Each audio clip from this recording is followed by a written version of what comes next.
Salutations, my friends. And thank you for tuning in to another edition of Factions of Freedom.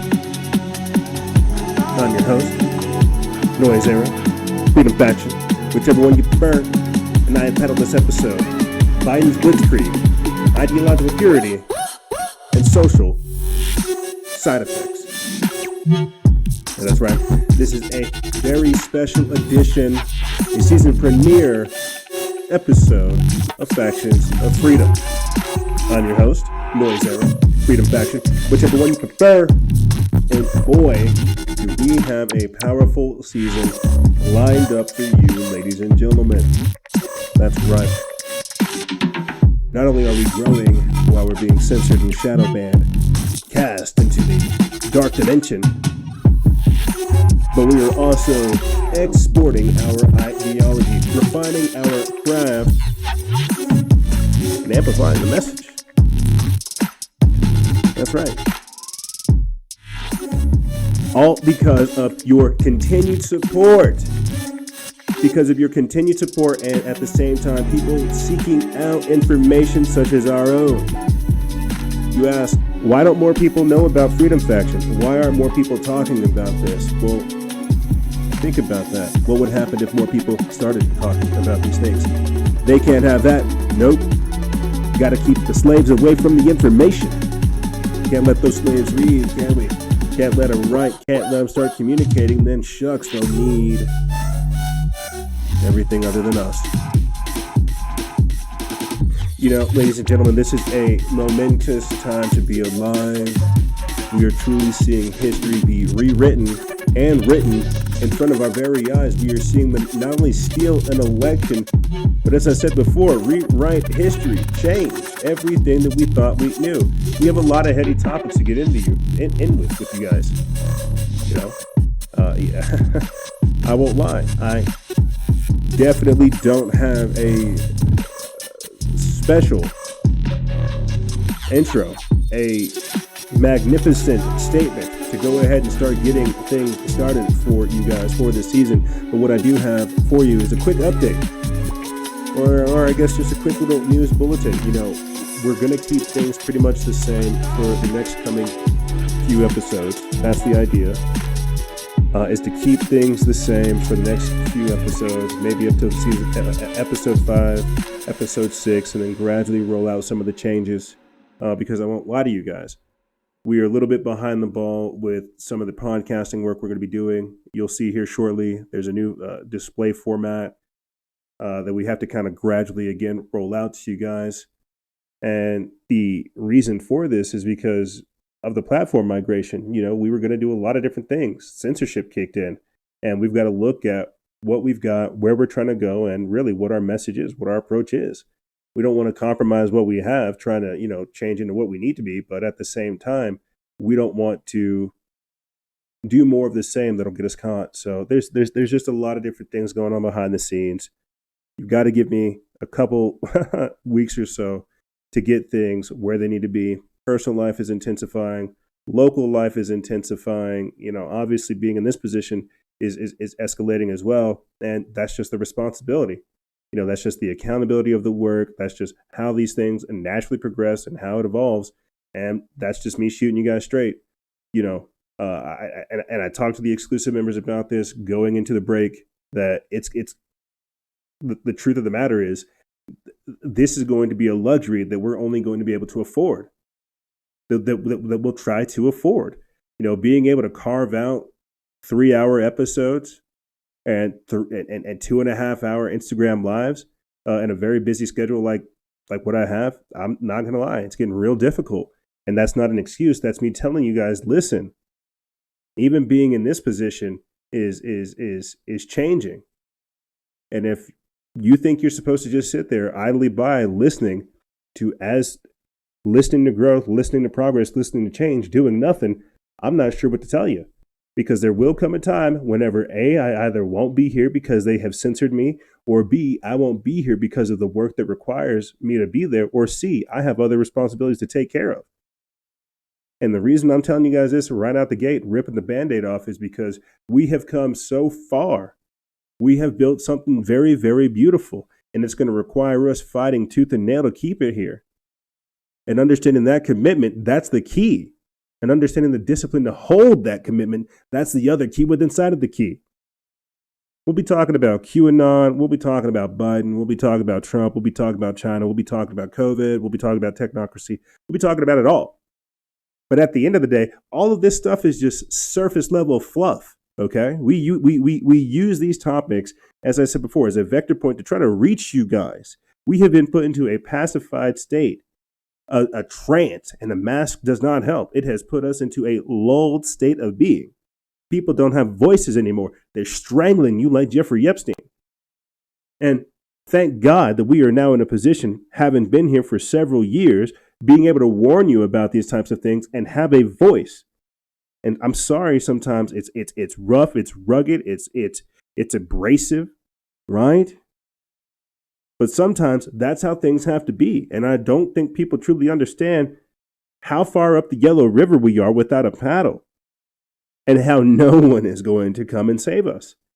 And how you can thank your QAnon friends for a lot of that, for the pacification program that they willingly and voluntarily entered themselves into and tried to convert other people to get into. And so now, because we're behind the ball, behind a couple yards down the line, we have them charging at us. And we don't know what to do. Are we going to be deer in the headlights, or are we at least going to pump fake real quick? Because we're running out of options. And the sad truth is, we can only blame ourselves. Life is not a spectator sport, my friends. I'm already starting the show. Let me go ahead and say this, and I'll start getting into the topics with you guys. We'll just quickly go over to the other screen. Let me say this real quick. This is not going to be an easy year. 2020 was a test with the food shortages, the race riots, the evictions, the unemployment, the currency manipulation. We're going to see mass immigration. We're going to see more supply line disruptions. We're going to see food banks, man. There's going to be a lot of things coming on this year. And guess what? We have to go through it together collectively. We have to take on not only the debt, the adversity, the trauma, challenges, and more. And it's all meant to make us buckle. It's all meant to demoralize us. But if we let it, they will win. And so I'm telling you right now, ladies and gentlemen, all of us have to dig deep. All of us have to become even better than we were. And with that being said, let's start the show. Speaking of being better than we were, I'd like to go ahead and point out that we have decided to change up the display temporarily. I felt like the previous display we had before, it was all congested and there was all kinds of stuff going on, and it didn't make for easy on the eyes. So not only was the video congested, but also the audio was congested. There were a couple of changes that I had to make for my sanity and yours, and as we grow, okay, because we truly are an independent media organization. You guys hear me fiddle all the time. You guys hear the chickens, you hear the pups, you hear people come up, you hear phone calls, you hear texts, you hear it all, okay? This is me trying to figure out how to streamline everything we have done, trim the fat, and at the same time get to the point, okay? You've got the articles right there in the top right, or in the top left, and then you've got the videos right there on the bottom left, all right? Don't need all the bells and whistles. Sometimes that's the stuff that'll get you. And the reason I want to keep this simple is because we are not supposed to be on YouTube. We are going to be getting off of YouTube. We're going to be digging in over on places like Brighteon, BitChute, DLive, what is it? There's a library.tv.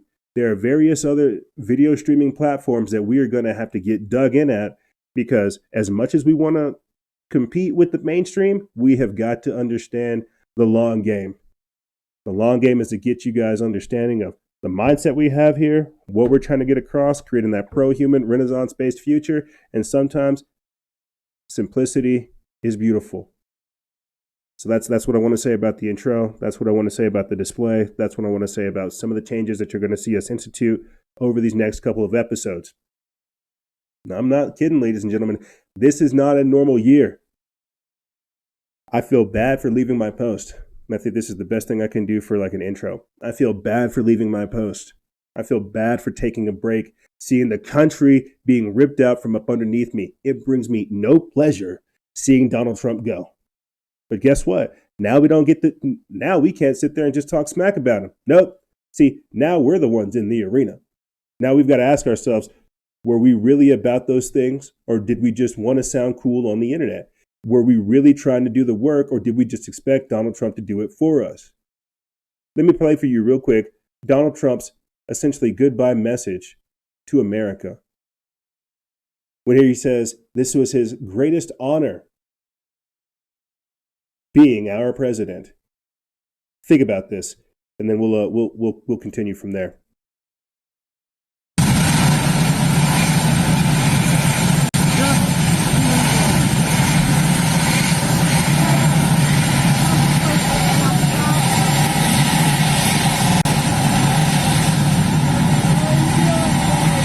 Mr. President.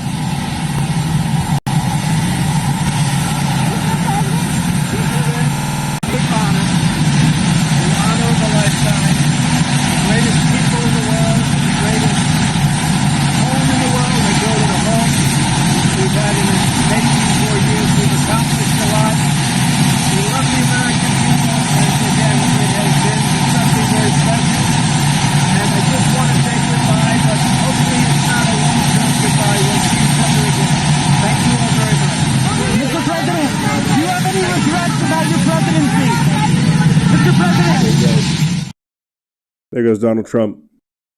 It brings me no joy seeing that man leave, I'll tell you that. It brings me no joy seeing Donald Trump leave the White House. And this isn't me being a fanatic. This isn't me being a QAnon or a Trump supporter.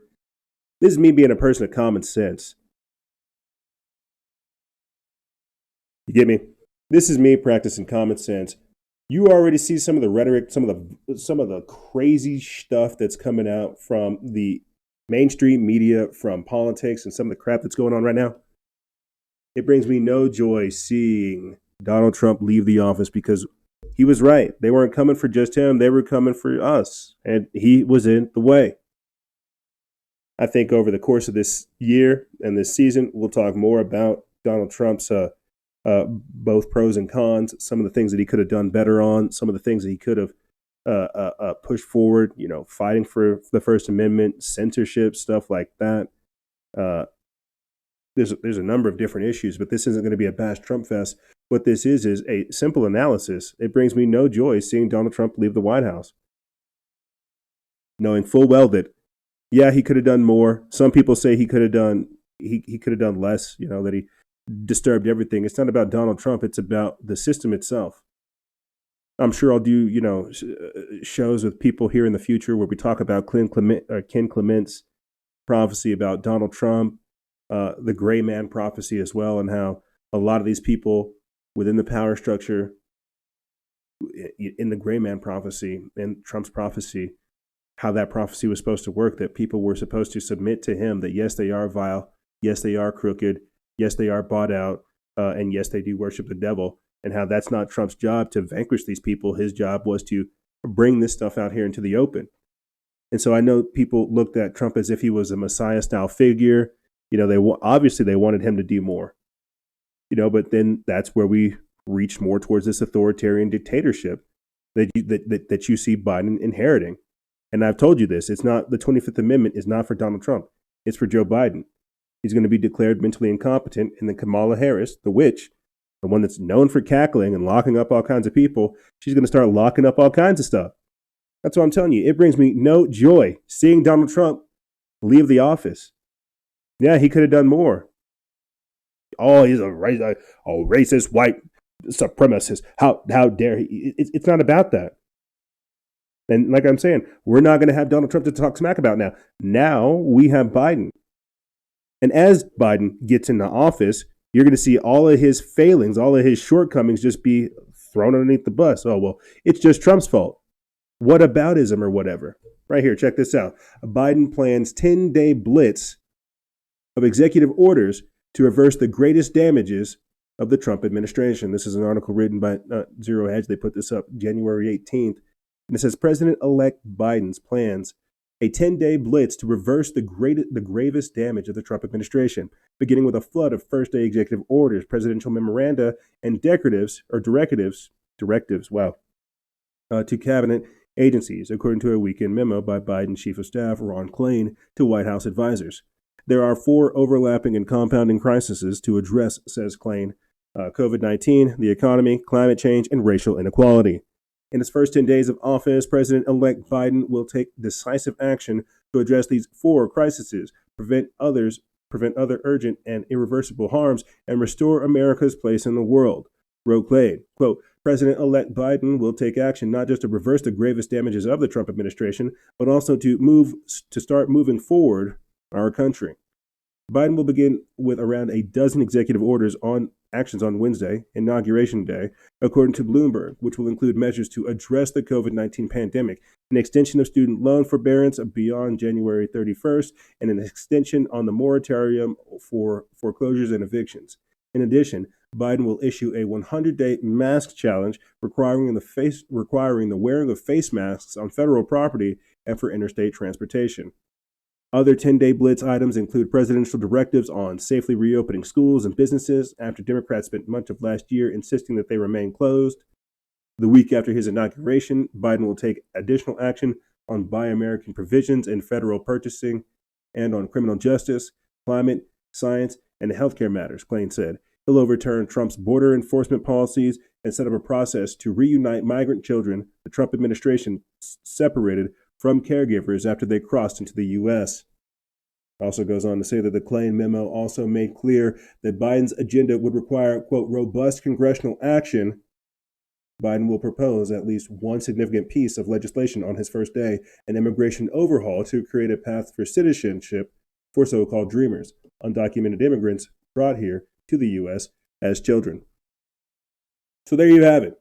Just his quick 10-day blitz. Just an introduction into the Biden administration. Now, I know that sounds great. Executive orders on border control, on climate change, on immigration, right? 100-day mask challenge. Whoop-dee-dee. While we have footage of thousands of migrants clashing with the police in Guatemala trying to make their way to the U.S. border. Yeah, unfortunately, we weren't able to get around to posting it on our page. But there's a clip on our Telegram channel where I think he's from Guatemala. He says, Biden gives us 100 days. I'm coming up from Guatemala. I got all these people here. We're trying to cross the border. If we get here, we'll get a citizenship. So just like that, Trump's out of the office, right? Trump's out of office, and apparently America's open for a different type of business. I put this up before coming onto the air with you guys. Let me see if I can go ahead and get it up for you. Right here. China celebrates Biden's inauguration. Says, good riddance to Donald Trump. This comes from their Chinese state-affiliated media, Xinhua News. The article comes from Nima Harris over there at News Punch. They put this up January 21st. It says the Chinese government openly celebrated Joe Biden's occupation of the White House on Wednesday by exclaiming, quote, good riddance to President Trump in a Twitter post. The Xinhua news agency, the Chinese Communist Party's propaganda news outlet, tweeted out a picture of the White House during Biden's inauguration with the words, quote, good riddance, Donald Trump. The Xinhua Post celebrating Trump's departure was accompanied by a graphic and a link to a Xinhua article published last week that predicted the, quote, anti-China policy of the current U.S. administration will only end in failure. So all of what we heard throughout the entirety of last year, gone out the window. We now have a communist agent and a cokehead of a son, and his cokehead of a son, in office now. We got China Joe, creepy Uncle Joe, known for sniffing children, grabbing Secret Service members' wives' behinds at Christmas parties, as our president. And you got Lady Gaga up there singing the national anthem. Could this not be a satanic sign of the times that we are in? Here's another thing, too. Think about this, guys. Think about this. I freaked out about this last year. China laughed at our faces, saying, the American predicting that the American way, the American democracy, was going to collapse. Of course, they would celebrate Biden getting into office. Of course, they would laugh, they would joke, they would jest, they would have fun, because Joe Biden will sell us out, as we already are. This is what I'm telling you. We have some dark days ahead of us, but if we don't lose our cool, if we get into a defensive posture, we start really putting action behind our words and backing up our stuff, not only financially but legally. I'm telling you, we'll have somewhat of a chance. But as it stands, the rhetoric that we do on social media, that's not it, man. I'm telling you, that's where we're getting behind the ball in the game. We keep thinking we need to dip down to their level and hearts and minds them over there on social media. That's not what we need to do. We need to be doing things completely different. And I'll talk more about this throughout the entirety of the year, shaping up this ideology. Again, engaging in the non-aggression principality, but at the same time, coming up with a pathway forward to combat what is happening to us. Again, resisting globalism locally, getting involved so we can create a template that can be replicated around the nation. But here, let me get into this article right here. It comes from Chris Minahan of Information Liberation, but Planet Free will put this up. It says CFR fears that American democracy may be doomed by populism. This is an article that they put up January 19th. And I touched on this earlier this week on the Instagram Live. Let me rewrite this title for you. What they're saying is populism, the real form of democracy, of American democracy, is being overwritten. And the CFR is warning that we've got to get these people underneath control. You see, because as I said, closing out 2020, Donald Trump won by a landslide. But what you were seeing right now is them install a president. You were seeing the last the twilight days of the constitutional republic go right down the drain, and you were having them institute this democratic socialism, what they call American democracy. It's crazy, right? And that's what I'm saying too. When we get into the Ken Clement prophecy of Donald Trump and how that's what this is. He was supposed to come in here. That's what trumping in the technocracy is. He was supposed to come in here, basically expose all the injustices on both sides, destroy them to a degree so they create the uniparty, what we see taking place now, and it gives us, the people, a chance to really look at the controlling oligarchy. It's been exposed. You see how the wealth gap has the wealth divide has shifted massively? There's a lot of different things going on here, but people can only look at the figurehead and get upset about these things. Let me get into this article and then we'll continue on. It says the Council on Foreign Relations is afraid that, quote, American democracy, aka ruled by the unelected oligarchs, may be, quote, doomed by the populist forces that Trump's presidency has unleashed. In the piece, Monk whined about the U.S. Capitol protests, which he called, quote, riots, and lamented the appeal of the populist authoritarianism. Before January 6th, nobody had expected that a mob of insurrectionists could so easily enter, quote, the people's house. The fact that Trump has been able to convince so many Americans of his lies about the election and mobilize tens of thousands of them to protest against the certification of the vote shows that a significant share of the population is now open to this kind of populist appeal. Faced with a choice between their president and the Constitution, they chose Trump. Monk lamented how Facebook and Twitter banning Trump could backfire.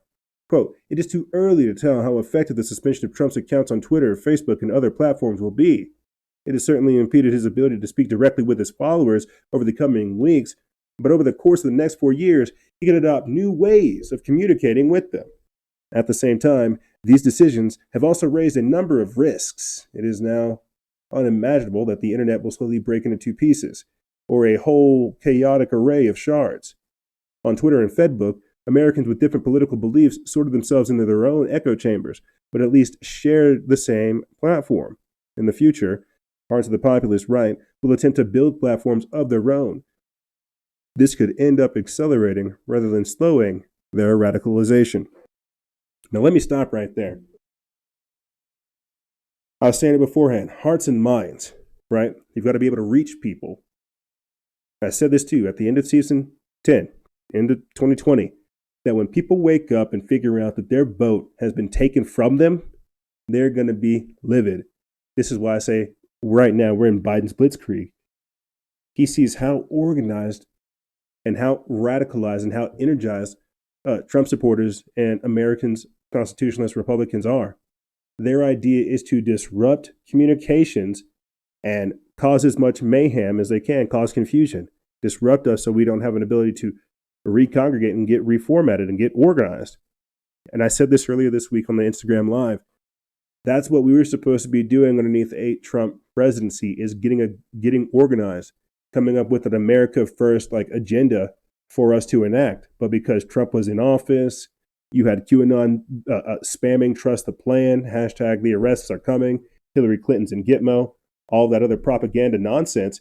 People didn't do anything. And so we're still going to have to do these things underneath all this adversity. So here, let me get back into this article and how they're saying people are being radicalized as they're getting more organized. I have a video here shortly that I'll play for you guys where you have multiple people within the establishment saying that they need to de-radicalize Trump supporters, that white people are the biggest threat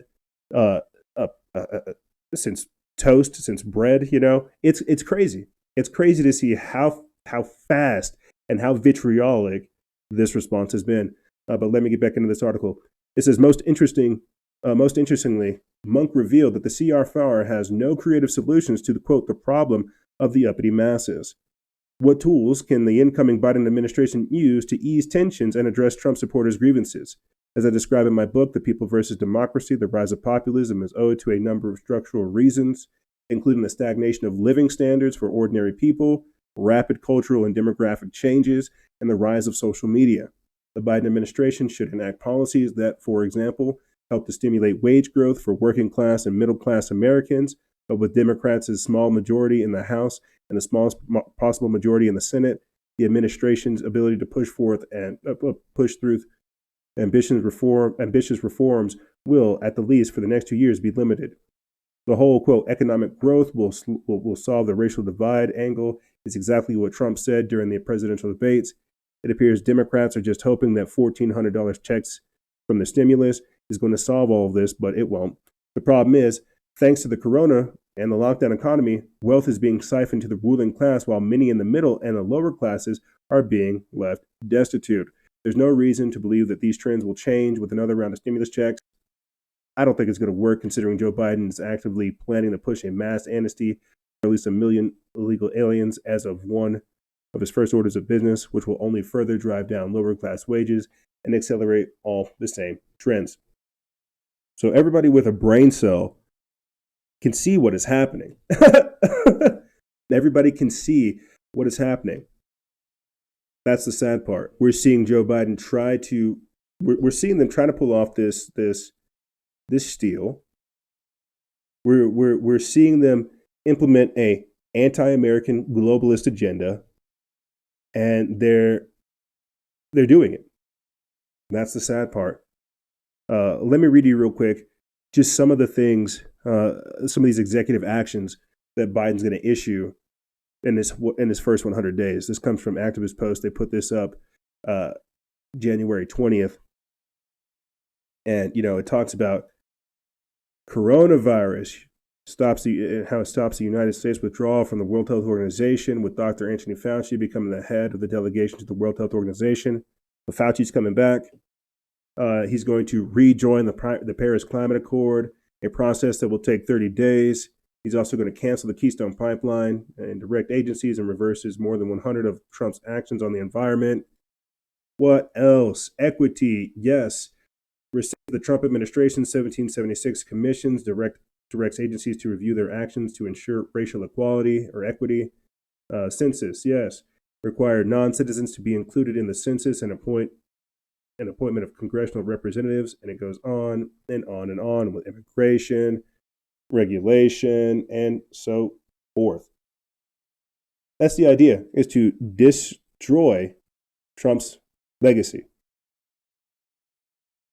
to get rid of him. Here, let me read more of his sweeping executive orders that he had from day one right here. He rejoined the Paris Climate Accord. He's moving for mass amnesty. He's re-engaging with the World Health Organization. He's having a mask mandate as a priority, evictions and a foreclosures moratorium.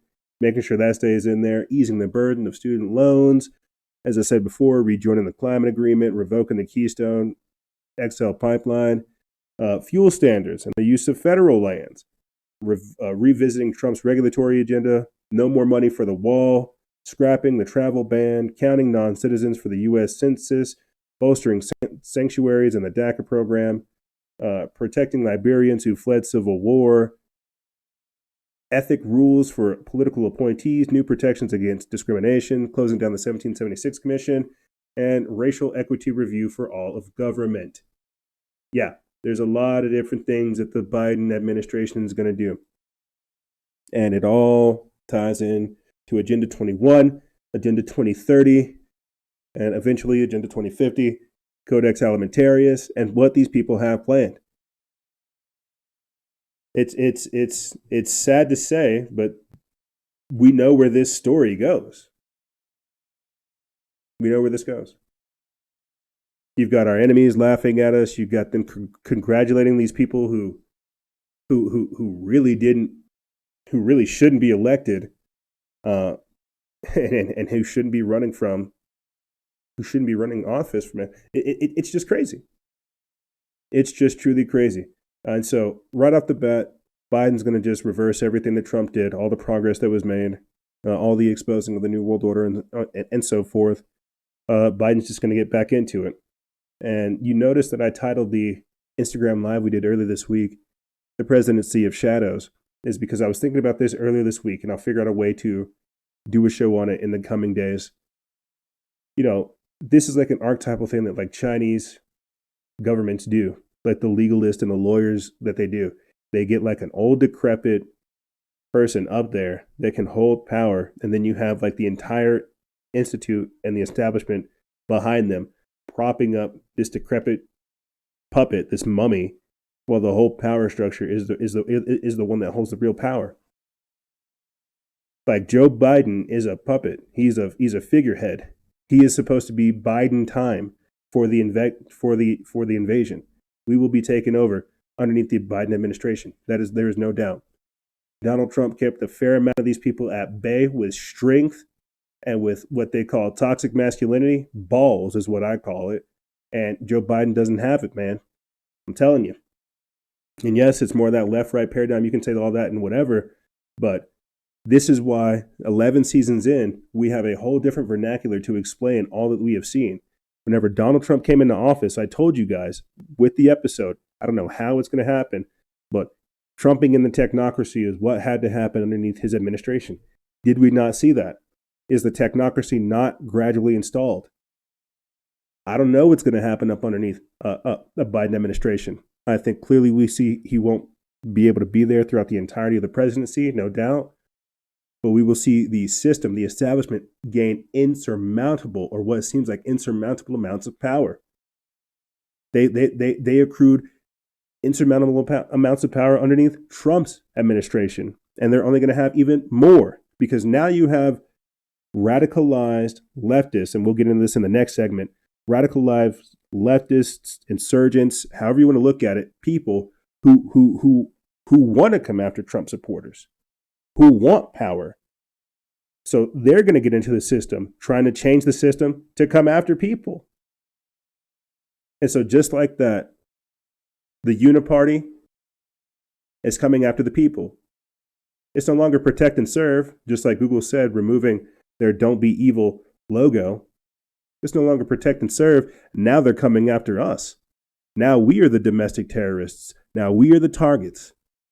That's the crazy inversion that we have found ourselves in. You know, it really does trip me out seeing where we have come and how fast we've come in such a short amount of time. And I don't mean the podcast. I mean, stepping forward into the New World Order trap. You know, and I think I don't have, like I said before, some of the changes that we have to have in the show to kind of switch up the format of delivering this information, both being informative and comprehensive in how we do it. It's just not here right now. You know, we will talk more about the Biden administration. We'll talk more about the Trump administration.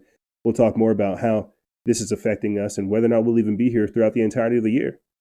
They will come after URLs after they get done with the pages and the purges on social media. And then once they get rid of your voice online, it's only a matter of time until they try to get you in the real world.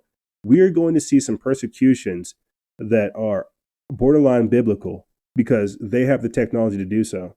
And when you have a fair amount of the population brainwashed, broken down, radicalized, traumatized, and now demoralized that don't really care, dude, it's going to be a very interesting mix.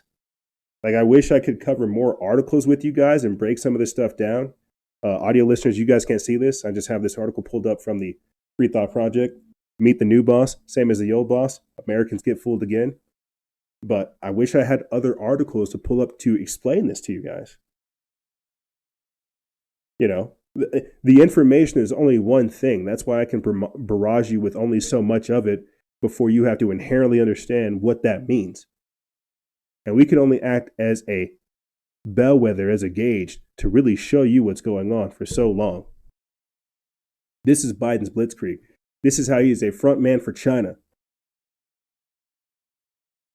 And how the American people think, oh, well, now that Biden's in office, everything's going to be great. Completely unaware that this man has sold us out,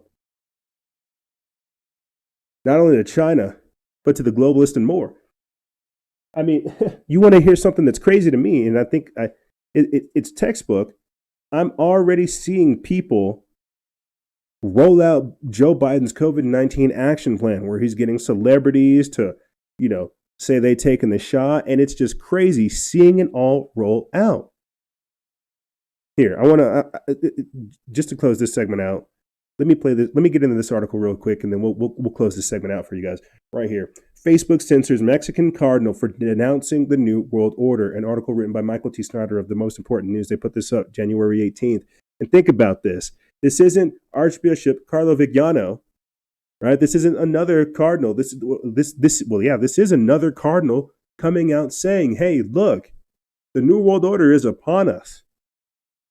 And people have been sleepwalked into this position for so many generations that they can't even see it. Your churches aren't talking about it.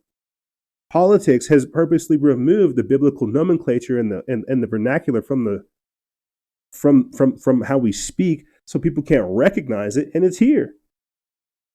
And so, if there is anything we can say for this for this episode and this time frame that we have found ourselves in, we've all got to wake up. We have all got to wake up. We've got to look this thing in the eye. We've got to admit where we are, and we have got to just buckle up. But to buck up, man, we got to say, look, what can we do? Not much. That's how they designed it. So we've got to fight with what's at our disposal. But here, let me get into this article, and then I'll close this stuff out for you guys. It says Facebook has censored a video of Cardinal Juan Sandoval Inúñez, Archbishop Emeritus of Guadalajara, for suggesting that the globalist leaders are exploiting the coronavirus pandemic to bring about a new world order. What's crazy is he's not wrong. Klaus Schwab has said this. Klaus Schwab, author of the COVID-19, The Great Reset, said this. Prime Minister Justin Trudeau said this. This isn't false information. This isn't misinformation. This is accurate fact. They have said that they are using COVID-19 as a pretext to fundamentally change how society operates. Oh, but you can't hear it from Cardinal. Nope, you can't hear it from Cardinal Inúñez. You've got to hear it from their so-called authoritative sources. Let's get back into this. It says that in place of the Cardinal's weekly video, Facebook exhibited a grayed out screenshot emblazoned with the banner, quote, false information. Underneath, Facebook added that, quote, this publication repeats information about COVID-19 that independent fact checkers deemed false. On its Facebook page, the Seminario, on its Facebook page, Seminario Archdiocese Guadalajara, an information service run by the Archdiocese of Guadalajara, posted the following screenshot on January 13th. Along with the text, quote, Cardinal Juan Sandoval denounced the imposition of a new world order. Hours later, this video was censored. In the 9.5-minute January 12th video, bearing the title Plot of a New World Order, The Cardinal begins by saying, quote, "Dear friends, this will go on for a long time. Quote, this pandemic won't end in a month or in 2 months, perhaps not this year, perhaps not in 3, 4, 5, 6 years," he said. Quote, "That's what these men want. It will be a long haul." Quote, "It's a tough, difficult situation, that likes of which has not been seen in human history," he said. Quote, "Bill Gates is a prophet and foretells the future," the Cardinal noted wryly. And not only did he predict the coming of the coronavirus, but has also warned of a possible future smallpox pandemic. During the pandemic, Cardinal Sandoval has criticized the shuttering of businesses and services as disproportionate measures to curb the spread of the virus. Quote, "What they're after is a world government, a new world order," the Cardinal asserts in the new video. Quote, "They want a single world government, a single army, a single currency, a single economy, and also a single religion. That will certainly not be the Christian religion," he said. "It will be the religion of Mother Earth in the name of humanity and universal brotherhood." So you didn't hear that from Q. You heard that from an archbishop. The stuff's out there in the open now. Biden's telling you we're going to rejoin the Paris Climate Accord. We're shutting down construction on the border wall. We're going to let China in here. This is the New World Order.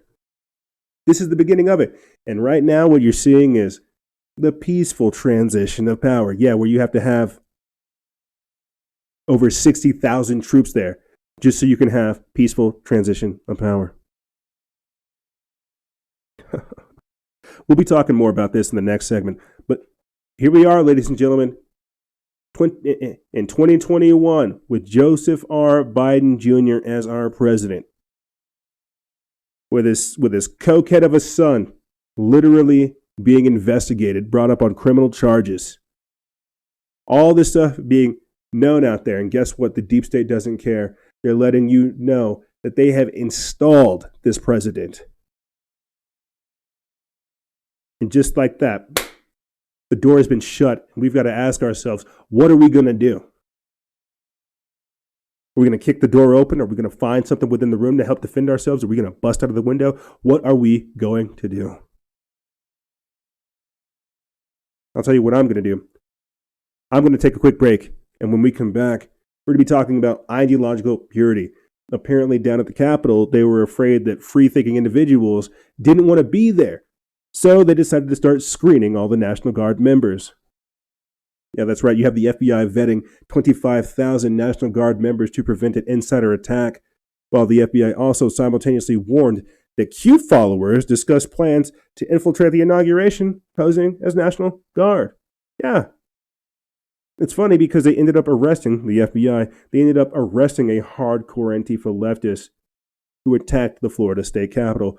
We'll be talking about this. AOC calling for more funding to de-radicalize Trump supporters, as well as this and more. On the other side, armed protesters arriving at the Capitol around the nation. So many different things happening in this nation of ours. We're going to be talking about ideological purity and more on the other side. Ladies and gentlemen, don't go anywhere. This is Freedom Faction over here on Factions of Freedom. And we'll be right back right after this.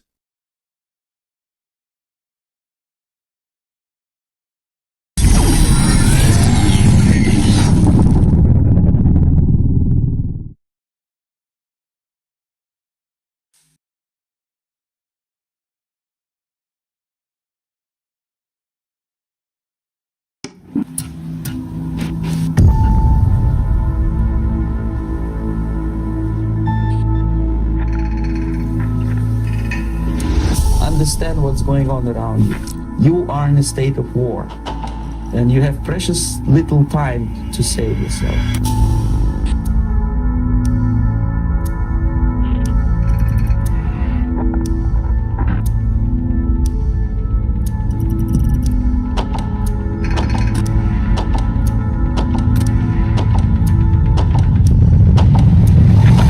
It's a slow process which we call active measures. The first stage being demoralization. It takes from 15 to 20 years to demoralize a nation. The next stage is destabilization. What matters is essentials: economy, foreign relations, defense systems. The next stage is crisis, with a violent change of power, structure, and economy, period of normalization. This is what will happen in the United States if you allow all these schmucks to put a big brother government in Washington, D.C., who will promise lots of things, never mind whether the promises are fulfilled or not.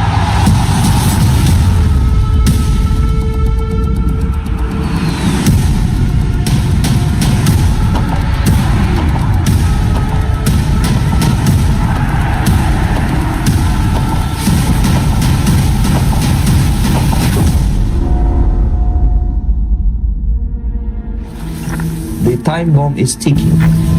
With every second, the disaster is coming closer and closer. The danger is real.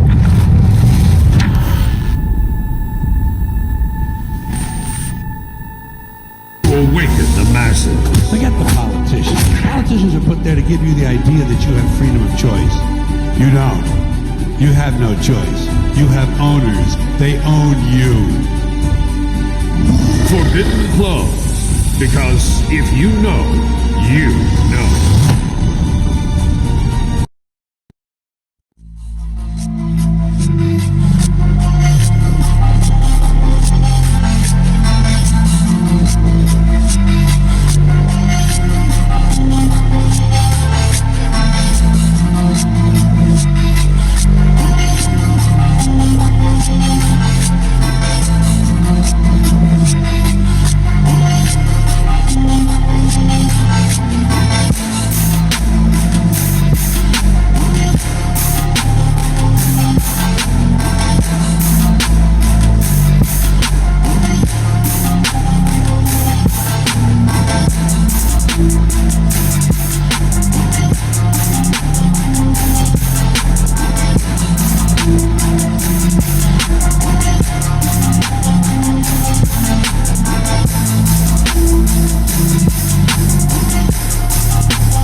Welcome back. Salutations, my friends, and welcome back to the second segment of this episode, second segment of season 11, episode 1. I'm your host, Noise Era, Freedom Faction, whichever one you prefer. And again, understand that some of the changes, some of the hiccups you see, that's because we are obviously trying to figure out different formulas, obviously trying to figure out different ways to provide you guys with, again, that A1 quality content, given the setup that we have, given the delivery mechanism that we have, given the technology that we have, given the equipment that we have, given the software that we have. And I say that because we truly are an independent organization. You know, from the music that we play to some of the clips and stuff that you guys hear, this all generates from us. And sometimes that's a good thing, sometimes that's a bad thing, but that's just the way the cookie crumbles. That's just the way the cookie crumbles. You know, I wanted to get into something that I didn't touch on in the previous segment that I think plays a huge part into why I was kind of off the rails. QAnon. A lot of information came out over the break about essentially the dangers of QAnon, psychological warfare, disinformation, misinformation, and again, just the threat of QAnon and what it really was, you know, and why you should not trust organizations and operations like that. But, you know, I have to say this real quick before I start getting into it, because I'm not here to bash people that believed in Q. I'm not here to judge anybody for how they receive information. But, you know, what I'm trying to say is we do this all because you guys' continued support. While all this QAnon stuff was breaking over the break into the start of this year, right? We were getting certified as a partner with My Patriot Supply via Instagram. We're official business partners. I feel like that's pretty cool. And so while you can see our resume, you can see our track record, you can see our work, you can see our history, YouTube deleted at least 4 years worth of our work. Our episodes go back to, I think, season 8, right? We have years worth of content. You can see our social credit. You can see our trajectory. You can see whenever they started manipulating our numbers. You can see everything we've done, even down to a fault. You can see whenever we have hiccups within our software, whenever we need to have better hardware, right? You know, to the chickens, to all the animals and the critters that we have going on here, man. You guys can see our scars is what it boils down to. And that's what it stands for. QAnon, I think a lot of people got addicted to hopium, you know. And I think that's something in and of itself that we'll talk more about too in the coming year. The esoteric mysticism of information, you know, how there is such thing as dark knowledge, how some of this information is purposely hidden from you and it's designed to entice and entrap you, right? You know, and how you truly can be inundated with so much information that you borderline feel brain dead and don't do anything, right? Because trust the plan. And I think this is going to be a massive lesson for a lot of people that are involved. And the reason I want to start this segment talking about Q, when we talk about ideological purity, is because you have to ask yourself, what ideology do you have? What ideologies are all right with you? What do you believe in? Are you willing to fight for these things, right? Or were you just programmed? Were you just radicalized by some shadow corner of the internet where that's where you got all your information? You know, whenever I stepped out in front of the camera and showed you guys my face, and people said questions like, "Oh, Freedom Faction's black?" Yes, I can be black. I can love America. I can hate my government, and I can also love my country at the same time because I'm not an idiot. I'm able to hold multiple ideas in my head at the same time and not have cognitive dissonance. This is what happens whenever we have, again, a brain dead, dumbed down population that's spoon fed information and does not know how to think for themselves. Because, again, the esoteric, mystic nature of Q makes you think you're a part of something different. And I thought this was weird a couple of months ago whenever we saw people taking oaths, man. And it's crazy what went on with QAnon. And so a lot of people are being told, hey, don't commit QAcide. Don't kill yourself. We still need you out here in this battlefield. Just because Q was a lie doesn't mean that everything he said was a lie. And this is something we're going to be dealing with throughout the entirety of the year. You're going to have people being deprogrammed. You're going to have people being radicalized. You're going to have people, you know, not admitting that they were being conned, right? Going along with it still. It's going to be very interesting to see what happens with the QAnon phenomenon. But I am very blessed and grateful to say that we were able to stay away from that trap. We have people come on and ask us certain things about Q, and I'm not too familiar with it because I study the documents, I study the testimonies, I hear the statements. We need to read more of their publications, right? We base our viewpoint on what we're being confronted by. I say this all the time. I didn't know what I believed in until I saw what they were trying to force upon me. And it's only through this adversity that I've been able to understand what I truly believe in and fight for it. That I'm not for abortion, right? That yeah, legal weed is good until you have the pharmaceutical industry take over weed, and then you're just smoking pharmaceuticals. Like I know that sounds silly, but you get what I'm saying. And this ties into ideological purity. That's one of the reasons why they're having those ideological purity tests down there at the Capitol, and you're going to see that go nationwide, become federal. Because you're no longer, because of all this crazy stuff, you're no longer able to have your own ideology. You're either with the state or you're against it. Let me get into this quick post. where it talks about how QAnon bears a striking resemblance to a Bolshevik psyop from the 1920s, and how this has been done in history before, and how people thought that they were fighting the system when really they were running right into it.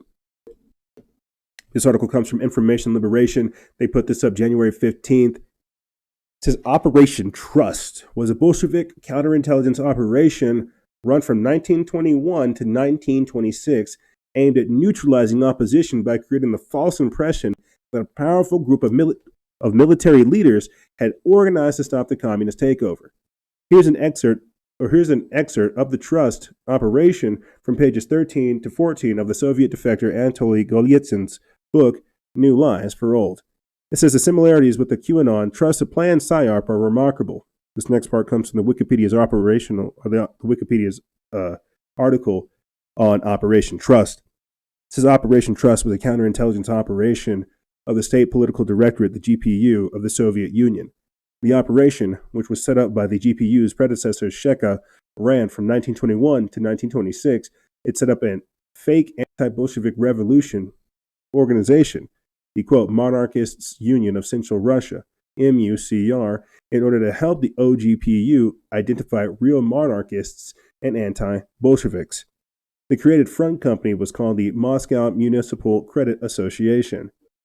It goes on to say that the one Western historian who had limited access to the trust files, John Costello, reported that they comprised 37 volumes and were such a bewildering welter of double agents, changed code names, and interlocking deception operations with the, quote, complexity of a symphonic score that the Russian historians from the intelligence service had a difficulty separating fact from fiction. That sounds a lot like Confucius-style nonsense put out by QAnon. Is General Finn our General Bruce Lev? It says QAnon made Trump supporters who were right to be angry over the criminal nature of our ruling class delude themselves with fantasies that, quote, white hats in the military were going to save us while Attorney General William Barr was busy covering up the Jeffrey Epstein case and the Kushner administration was busy pardoning fraudsters who donated to the Aleph Institute and releasing traitor Jonathan Pollard from parole to make aliyah in Israel. Just as opposition was outed and arrested by Operation Trust, potentially dozens of QAnoners were outed and arrested as a result of the march on the Capitol. We'll be getting into that here shortly. I saw this happen like clockwork whenever the so-called siege on the Capitol took place. Right off the bat, there was like a website where they used artificial intelligence to identify all the quote insurrectionists and seditionists. It was crazy. They came up with charges. They came up with the identity, the location. They doxed them. They doxed a lot of the people that were there, and I'll get into that too, because that's kind of crazy. You had children that were turning in their parents saying, "Oh, my mom and dad went to the Capitol," only for them to get arrested later. You had you had people from work who, wherever they were working, getting fired because they had attended this protest. You have people in the military, active duty, that attended the protest that were discharged for attending. So what does that say? Like, this is what I mean by ideological purity tests. Are you not able to have your own belief other than a belief in the system? When Kerry Wedler of the Anti-Media talked about this years ago, how statism is the most dangerous religion out there because it refuses to allow you to believe in anything else other than it, she was right. Trust the plan. And now you've got QAnon literally turning on its supporters, turning them in. Let me get into this. It says many of the neocons in our government are literal descendants of Trotskyites, so it's not out of the question that they pull the same trick twice. This QAnon operation has had some blowback. Q believing Air Force veteran Ashley Babbitt was horrifically executed in cold blood by a Capitol police officer and turned into a martyr. But the movement has gotten tons of Trump supporters thrown in prison and labeled as domestic terrorists. The Biden administration is now plotting to use the events of the January 6th events to justify the Patriot Act 2.0, which aims to criminalize all dissents as domestic terrorism. Their neo-Bolshevik revolution is almost complete. It doesn't require, quote, any anonymous leaks from, quote, secret military intelligence officers to witness the conspiratorial treachery our government is committing to us out in the open. Yeah, no, this is the crazy part. When we saw Ashley Babbitt shot in the neck in the Capitol, unable to see her assailants as the blood drained from her neck, this is insane. We'll never know about the man that shot her. She's a life, a victim. And you have people besmirching her name. A 14-year Air Force veteran go in there thinking that she was on the commands from Q to storm the Capitol, radicalized by this information, shot in the neck. Now dead. This stuff is getting crazy. And now you have people within the QAnon movement saying, oh, well, if you keep trusting the plan, what you'll see is that Biden's actually a part of the plan. Yeah, he's actually a part of it. This is actually sad. The delusional thinking that's being the delusional thinking surrounding QAnon is very dangerous right now, my friends. The stuff I talk about, it's so hardcore that most people don't really know what to do with it. I understand that. But what happened and what is continuing to happen with QAnon is very dangerous because he's not going away. They are not going away. If anything, they're just getting started. That's the crazy thing. Because you have to understand, that's where this whole God Emperor Trump status thing came from. Where they exalted God Emperor Trump to like the highest degree. And then they just said, oh, well, don't worry. God Emperor Trump has everything in the bag. You know, he's going to drain the swamp, whoop-de-dee. And nothing happened. And so now, again, you have a fair amount of the population brainwashed, radicalized over all of this, not really getting their heads in the game. They're going to become part of these accelerationists and these extremists because they don't care. They were invested in a lie. They don't care what's going on. So, I'm telling you, we'll talk more about this in the future because that is a powder keg event, and they'll use the whole QAnon conspiracy to come after well-meaning and well-intentioned people who were trying to look after the truth that got caught up in that web. And I think that's one of the reasons why they had people taking oaths so that they could set people up in the future. You have to think this is the technocracy. This is the scientific dictatorship. A lot of these false flags are already written. They just need the players to show up so they can insert people in different spots. It is crazy what is going to happen. But here, check this out right here. So we can go start getting into the meat and potatoes of this segment. FBI vetting 25,000 National Guard troops to prevent an insider attack. This comes from WorldNet Daily. They put this up January 18th. Goes on to say that troops guarding the Capitol have cots and food. Thank God. Pentagon officials are worried about a possible insider attack following the Capitol riot on January 6th, prompting the FBI to vet every National Guard member deployed to the Washington, D.C. area to secure President-elect Joe Biden's inauguration. What they're really saying is, are you pledging allegiance to the New World Order?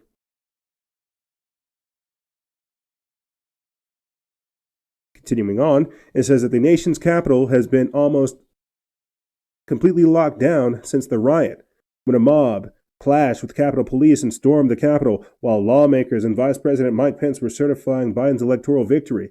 The attack has raised alarm among some officials that members of the National Guard could ultimately pose a threat against Biden and others when he gets sworn into publicly in front of the Capitol on January 20th, the Associated Press first reported. Quote, we're continually going through the process and taking third looks at every one of the individuals assigned to this operation. Army Secretary Ryan McCarthy told the AP on Sunday. He added that he and other leaders had not seen any evidence that the National Guard members posed a threat and that other military officials underwent a 3-hour exercise in preparation for the inauguration on Wednesday. Quote, the question is that all of them? Are there others? We need to be conscious of it, and we need to put all the mechanisms in place to thoroughly vet these men and women who would support any operations like this, McCarthy said. Biden said last Monday that he was, quote, not afraid to take his oath of office outside despite the perceived threat. McCarthy said that the most Guard members will be armed and that they will repeatedly go through drills and in constant contact with local authorities. Quote, this is a national priority. We have to be successful at it as an institution, he added. We want to send a message to everyone in the United States for the rest of the world that we can do this safely and peacefully. Now, earlier this week on the podcast, I would definitely recommend you guys go listen to it. I had a quick revelatory moment where I was able to kind of break down what's happening right now with these ideological purity tests, where they're able to kind of purge people's thought processes when being in the military. Because when you join the military, that's a brotherhood in and of its own. It's a culture. It's a lifestyle. It's a way of life. It's what people appreciate. But now what they're saying is, while you're joining this brotherhood, you're also having to take an even bigger oath, an even bigger commitment. One would say a commitment to the Constitution. I'd say let's take it a step even further. Are you committed to the New World Order? Right? Are you committed to these things? Because check this out. While all this went down, they definitely were able to find people that were on their radars. We'll be getting into what that means later on. But here, check this out. 2 National Guard members removed from the inauguration detail for militia ties. This is an article that comes from Chris Pandolfo over there at The Blaze. They put this up January 19th. It says 2 U.S. Army National Guard members have been removed from the from security detail for President-elect Joe Biden's inauguration after troops deployed to Washington, D.C. were vetted for extremist ideologies. It goes on to say that the Associated Press reports that the 2 National Guard members were found to have ties to, quote, fringe right group militias, according to the U.S. Army and intelligence officials who spoke on the condition of anonymity. So think about this. Militias, which are guaranteed by the Constitution, is now considered a far-right ideology. And people getting together outside of their employment and coming together, engaging in whatever, that's a bad thing. You see, what they're doing is they're purging you of your own ideology, saying, listen, we're about to do a lot more rowdy stuff than this. You cannot have your single independent thought process for where we're about to take not only this nation, but especially this military and eventually its defense force. Like, this, to me, should really raise massive red flags for a lot of things. This portends a very dangerous trend for the future. I cannot say that enough. Let me get in this. Let me read a little bit of this next article, and I'll play a quick clip for you guys right here. FBI warns QAnon followers discuss plans to infiltrate inauguration, posing as National Guard. An article that comes from Ricky Suparo over there in Times Headlines. They put this up January 19th. It says the FBI repeatedly informed law enforcement agencies that devoted followers of the QAnon conspiracy theory and far-right lone wolves are conspiring plans online to infiltrate President-elect Joe Biden's inauguration by posing as National Guard members. Now, so many things are going on right now, not only with people having their own ideologies, not only with QAnon, the FBI, Joe Biden, and more. There's a lot of different things going on right now. See, this is the dark side of QAnon. This is the dark side of conspiracy theories. Because if you're not coming up with your own thought process, who's coming up with that? Who's injecting that thought process in there? Why are you adopting that? Remember, we had talked about that a couple months ago now. Ideological adaptation. Well, that's it. This is it right here. This is a part of that process. This is the purification process. You see, because now they're going to turn all of their security apparatus, they're going to turn it inwards. They're going to turn it on the American people, right? This is where it gets dangerous. This is where it gets dangerous. I really do worry for, again, where this type of stuff takes us and what this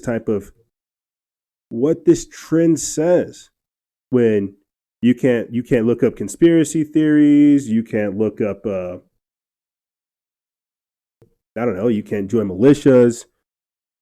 You can't do anything. You're essentially just supposed to be a ward of the state. You're supposed to wait to be activated. I find that kind of crazy in and of itself. But, this just shows you where we're going. You're not allowed to think. You're not allowed to feel. You're not allowed to do anything as an individual. If you go anywhere outside of these lines, you're going to be the problem.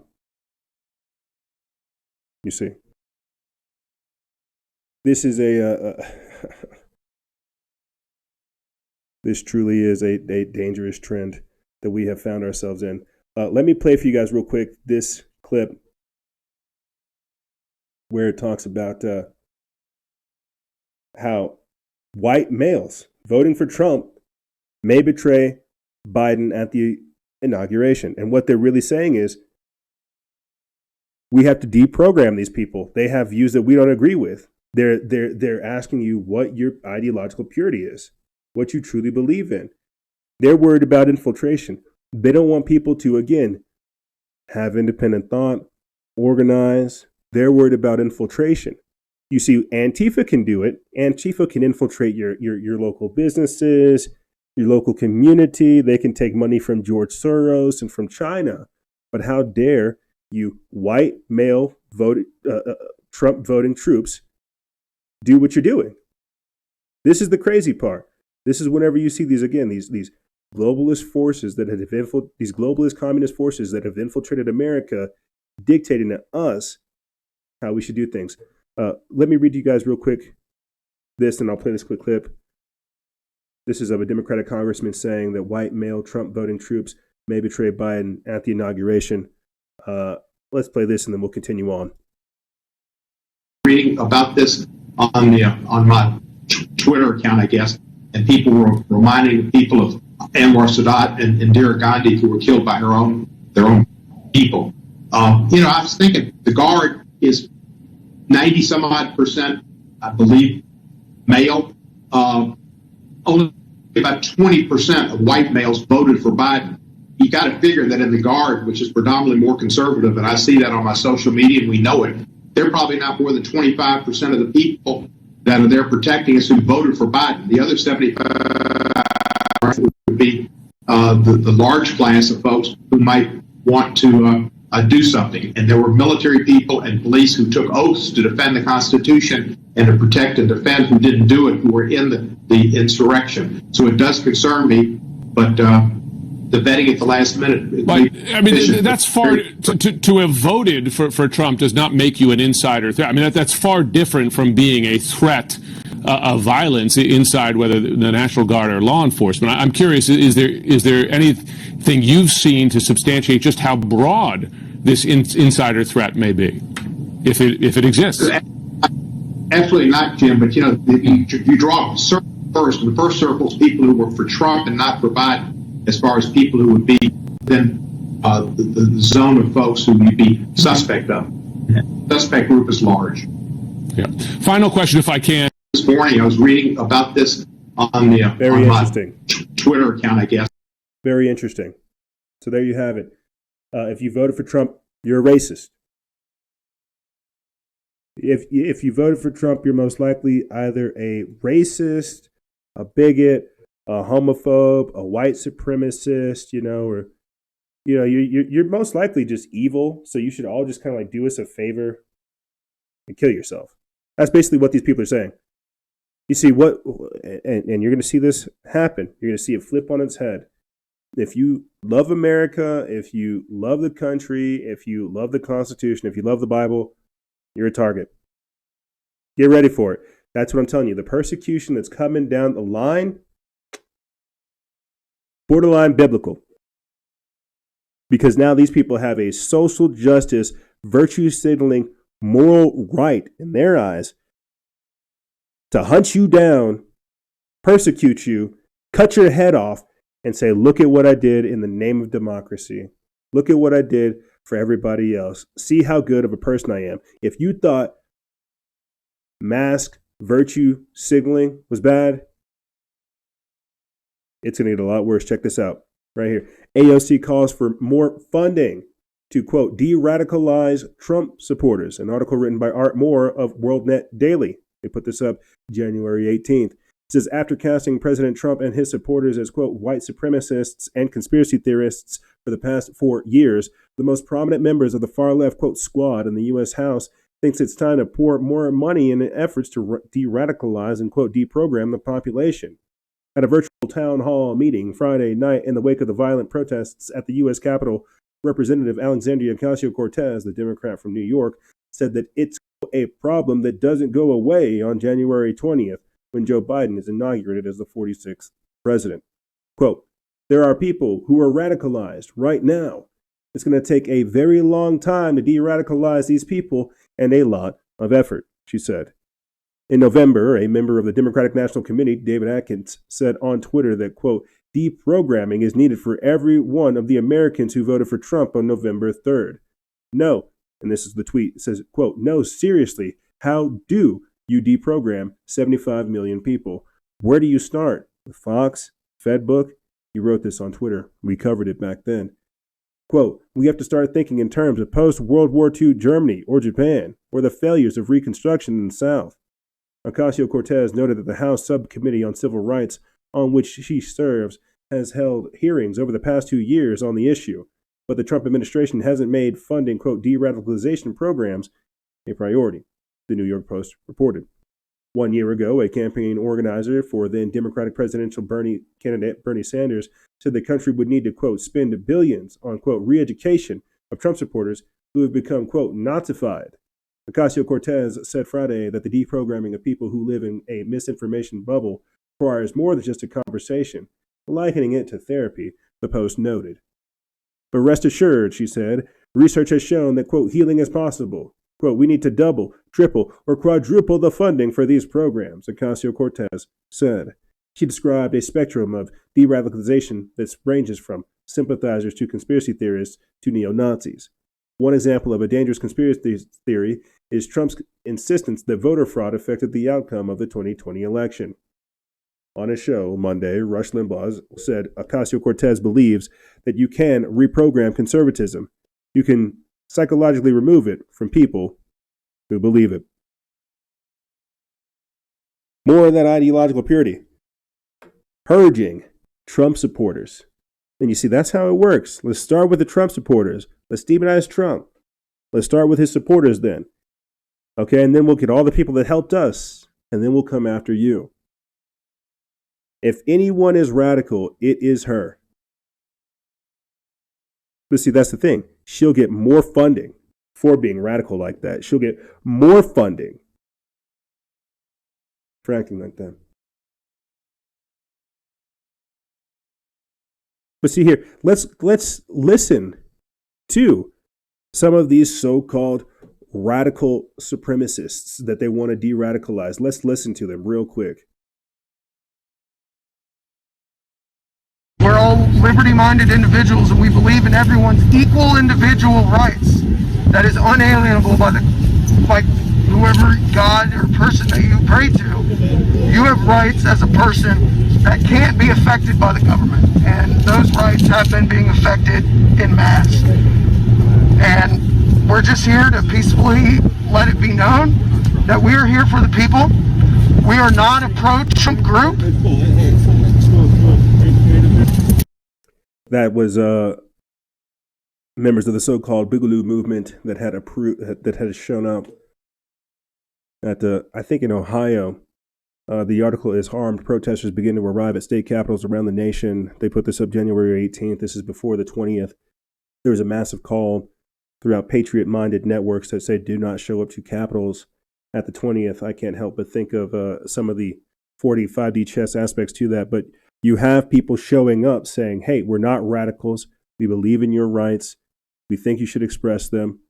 But you see, you've got to understand how the media works and how they expect to set us up in these traps just for people to fall over them. But the idea to de-radicalize Trump supporters, you see how a big brother style government, they just care about you.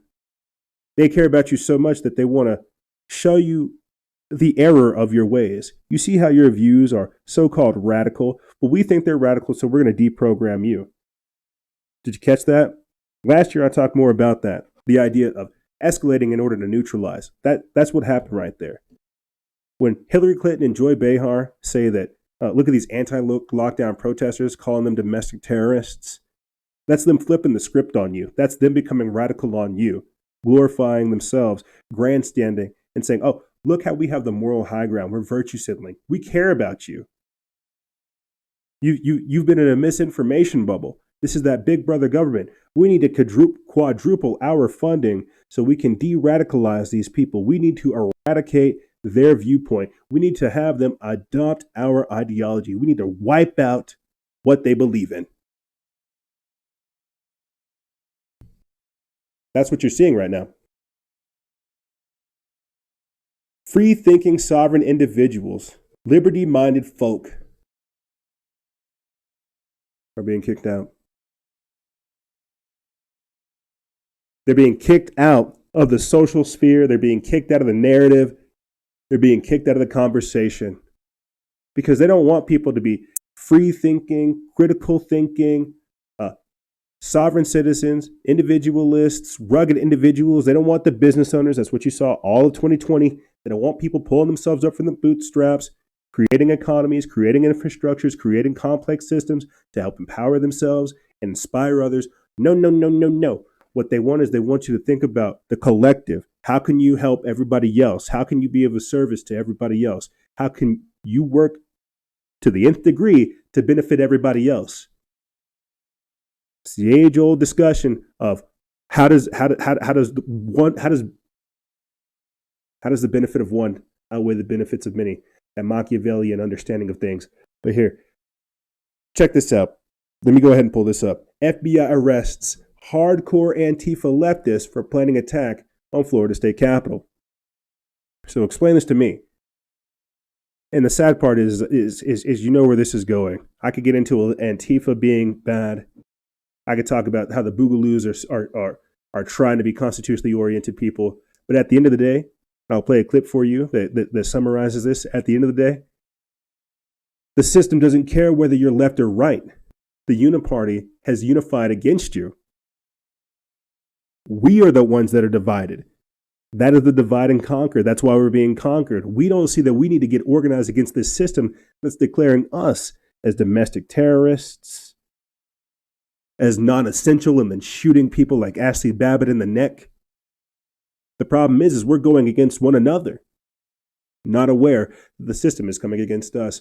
Let me read this article. It comes from Summit.news. They put this up January 18th. It says FBI arrests hardcore Antifa leftist for planning attack on Florida State Capitol. It says that the agitator called for armed resistance and another civil war. It says the FBI has arrested a leading Antifa figure in Florida on charges of inciting violence, claiming that the self-described hardcore leftist has been issuing calls online to attack the Florida State Capitol on January 20th. It says reports indicate that Daniel Allen Baker was arrested and charged with transmitting a threat to kidnap or injure after a string of online posts calling for another civil war. The Antifa extremist also posted flyers titled Calls to Arms January 20th that outlined plans to encircle any legitimate pro-Trump protesters using firearms and effectively trap and attack them at the state capitol in Tallahassee. Quote, "This is an armed coup and can only be stopped by an armed community." The poster is reported to read, as well as, quote, "If you are afraid to die fighting the enemy, stay in bed and live." Quote, we need all Florida residents to rise up, the flyer said, with a description reading, quote, "Here in Florida, we must circle the terrorists who attack the Capitol. Let them take the Capitol and fight with the cops, surround them and trap them inside. Quote, we will protect Capitol residents and civilians from armed racist mobs with every caliber available," it also stated. According to the FBI, Baker also posted clips on his YouTube channel, yes, he still has one, showing him printing out posters as well as using Facebook and Twitter to organize violent action. Baker received a suspension from Facebook after the D.C. Capitol Police or Capitol Chaos, but as soon as it was filed or lifted, he posted "Death to America," of course, F the President, current and elect. A criminal complaint filed in the U.S. District Court for the Northern District of Florida notes that Baker has a history of violent extremism, claiming those he opposes are white supremacists and fascists. He has called for killing many U.S. military officers following being thrown out of the U.S. Army and later seeking to fight alongside a U.S. designated terrorist group in Syria. The man laterally took part in a Florida in an Antifa anti-police protest around the country, including the infamous Chaz Chop Autonomous Zone in Seattle. So those guys are still allowed to operate on Facebook. They're still allowed to do everything. But archbishops aren't allowed to talk about it. Cardinals aren't allowed to talk about it. Not allowed to break this stuff down. Think about this. Think about this. Because I want to play for you guys a real quick clip. You've got hardcore Antifa leftists planning to attack the Florida state capitol, basically saying they want to surround pro-Trump supporters and then shoot them and trap them.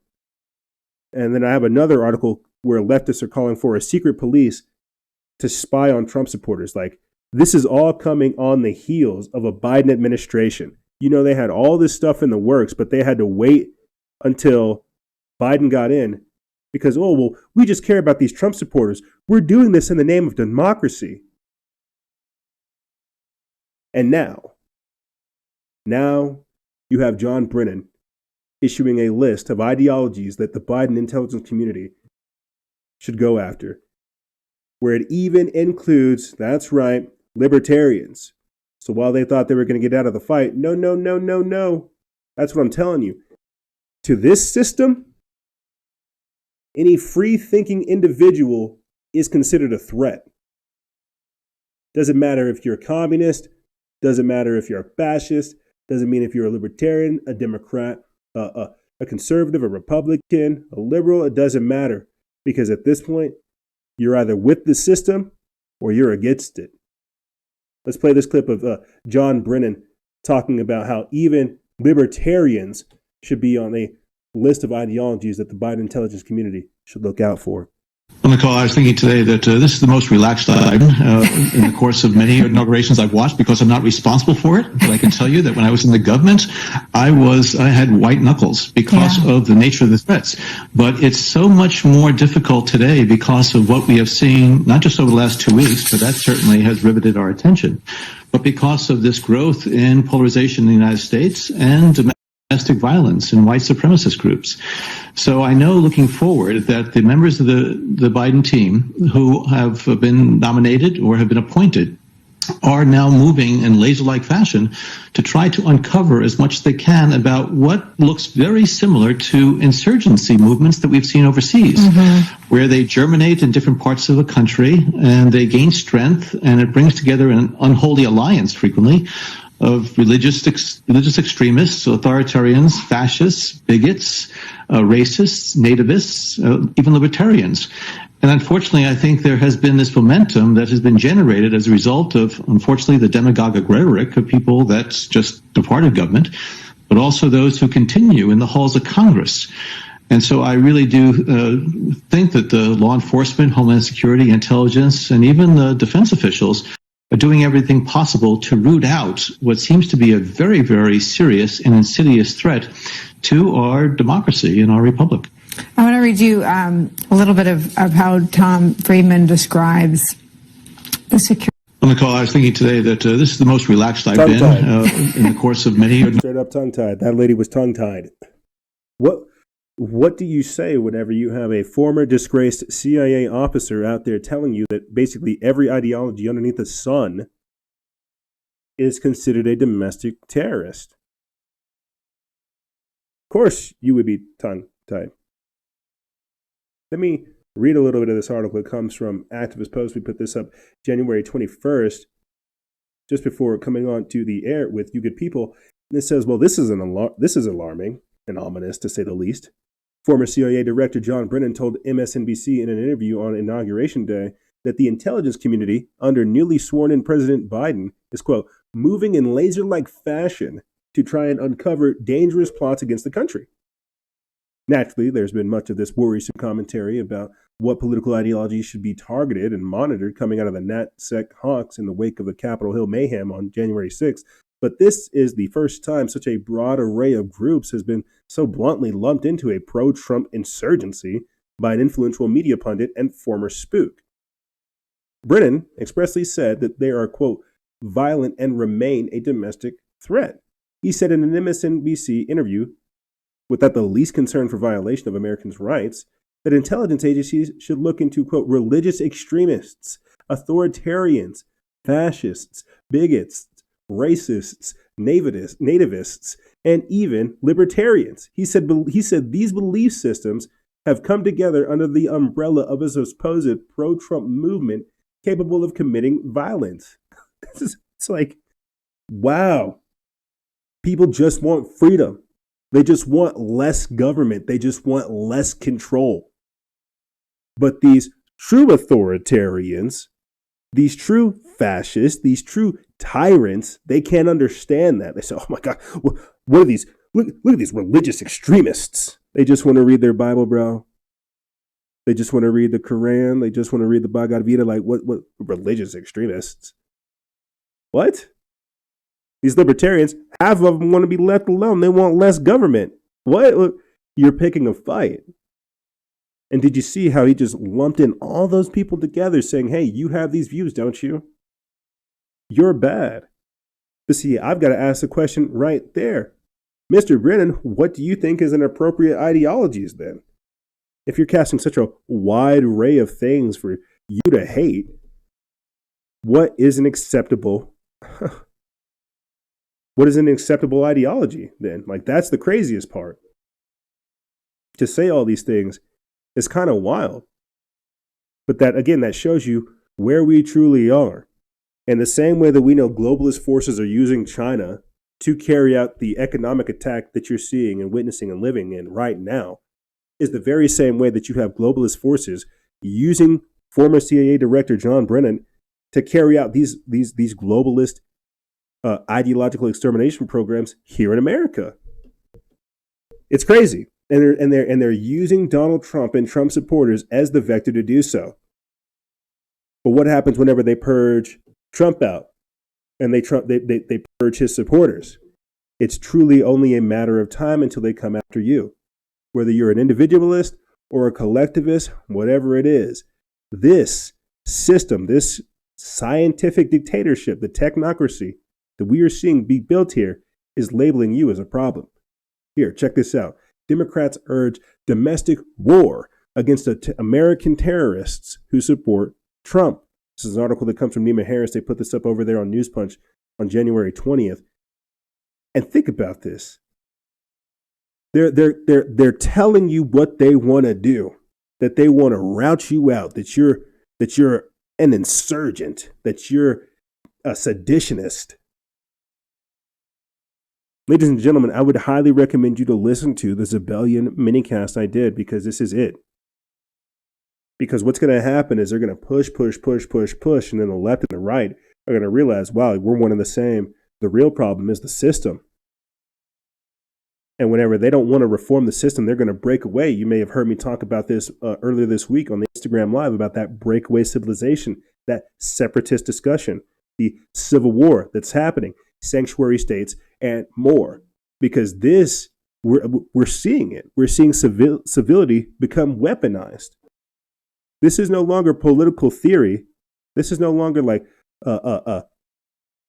respectful political discourse, right? Where you're debating ideologies. You literally have them trying to wage war and wipe out a political party. Let's read this and then we'll continue on.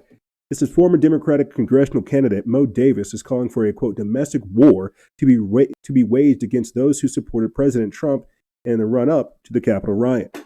Davis, a retired Air Force colonel, published the inflammatory tweet on Monday targeting Representative Madison Cawthorn, the man he lost to last November.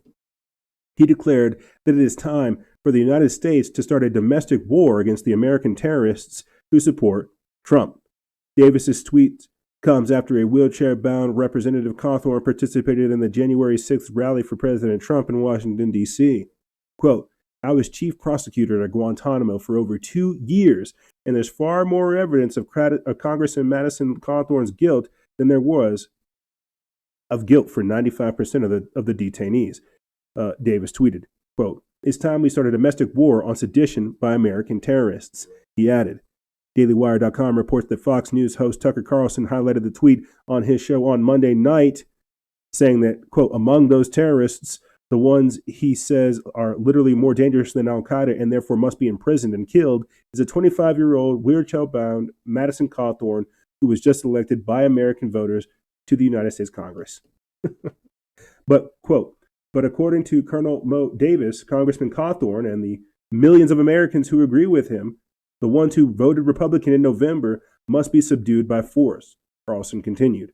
Quote, "They are the enemy of our military exists to fight. Now keep in mind that Colonel Mo Davis, spent his life under arms, so you can be certain he isn't using the term enemy in some metaphorical sense." The tweet comes after Davis has written other inflammatory remarks on the platform that would likely be deemed problematic by the media if he were Republican.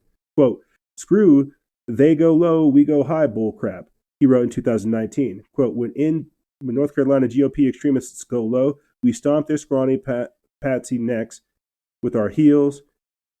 And once you hear the sound of a crisp snack, you grind your heel hard and twist it slowly side to side for good measure. He needs to know who whooped his rump.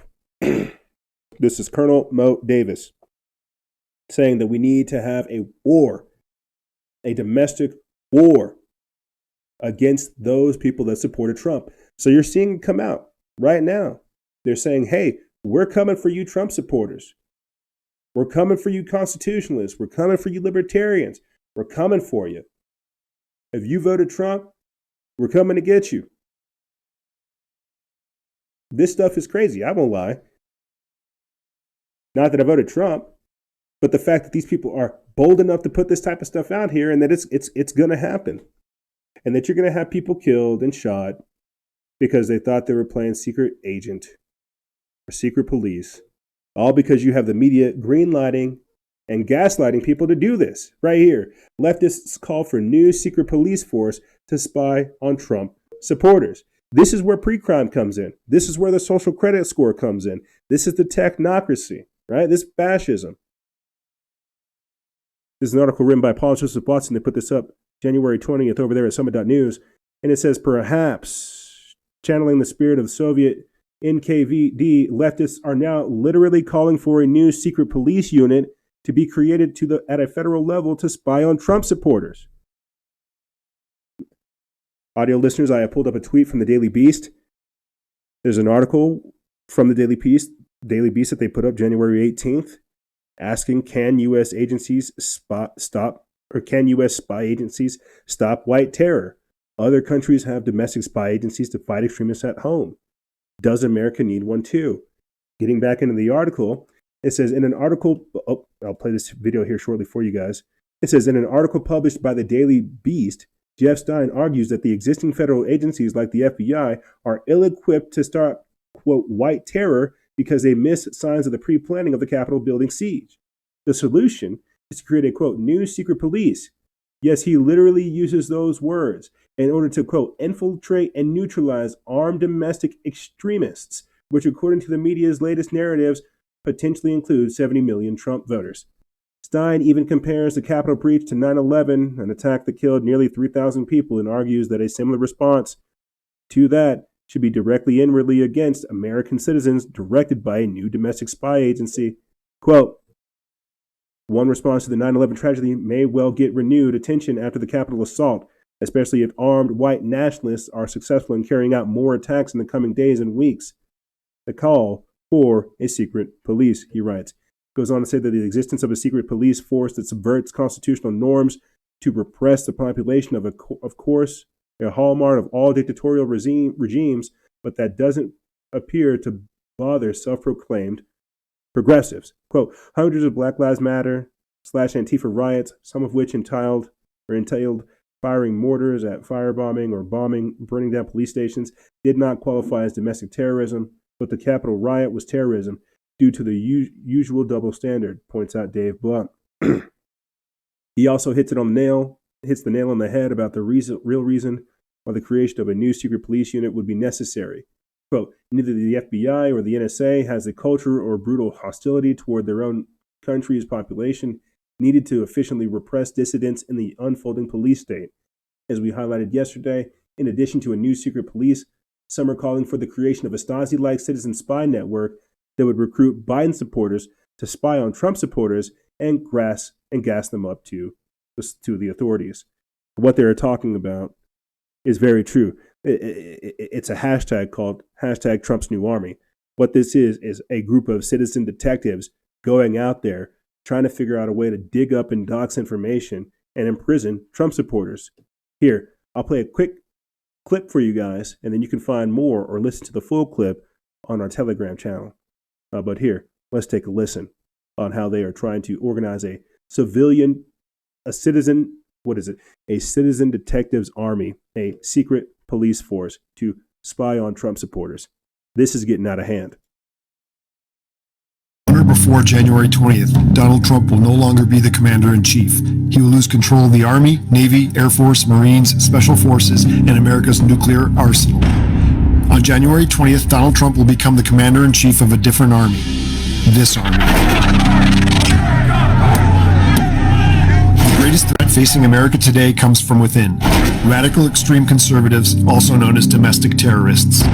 They are hidden among us, disguised behind regular jobs. They are your children's teachers. They work at supermarkets, malls, doctors' offices, and many are police officers and soldiers. For more than a decade, Donald Trump has spoken directly to white supremacists in their language. Build that wall! Build that wall! Build that wall! Pocahontas? Is it offensive? Oh, really? Oh, I'm sorry about that. Donald J. Trump is calling for a total and complete shutdown of Muslims entering the United States. In the middle of a presidential debate, Donald Trump was asked, on or before January 20th, Donald Trump will no longer be the commander-in-chief. I would definitely recommend you guys go find that clip. It's in our Telegram channel. I'll put it in the description bar below. But in the full clip, they actually talk about setting up a citizens detective force, a secret police force to track down Trump supporters, to basically get them fired, to get them blacklisted, to get them deplatformed. This is like what we had covered with the social credit score in China, where they were able to kick off over like 11 million Chinese citizens from planes, from school, from trains, from being able to get insurance and things like that. We're seeing the very same thing happen here in America. We're seeing that very same ideology become exported here into America, and it's being gobbled up. That's the sad part. That's the social credit score. They're using technology, virtue signaling through technology to say this is what we want our society to look like now. This is why, unfortunately, whenever you hear people say, oh, well, we'll just get off Facebook, we'll just get off Twitter, we'll just get off these platforms, you don't understand how hard they're going to make it to get back onto these platforms and to integrate into society. So that's why we need to be onto them, so that we can see not only what they're doing, but at the same time combat this narrative. Because that's the idea. They want to they see us as bad elements, as non-essential, right? I forget what the word is that Hillary Clinton calls them all the time. Not ungovernables. What's the word I'm looking for? It escapes me at the moment. Not despicable. She used a specific word, right? But that's it. They want to try to push out Trump supporters. They want to try to push out people who believe in their country. They want to push out this whole ideology because they consider it extremist. What Antifa's doing, that's not extremist, because that's what they want. That's the model.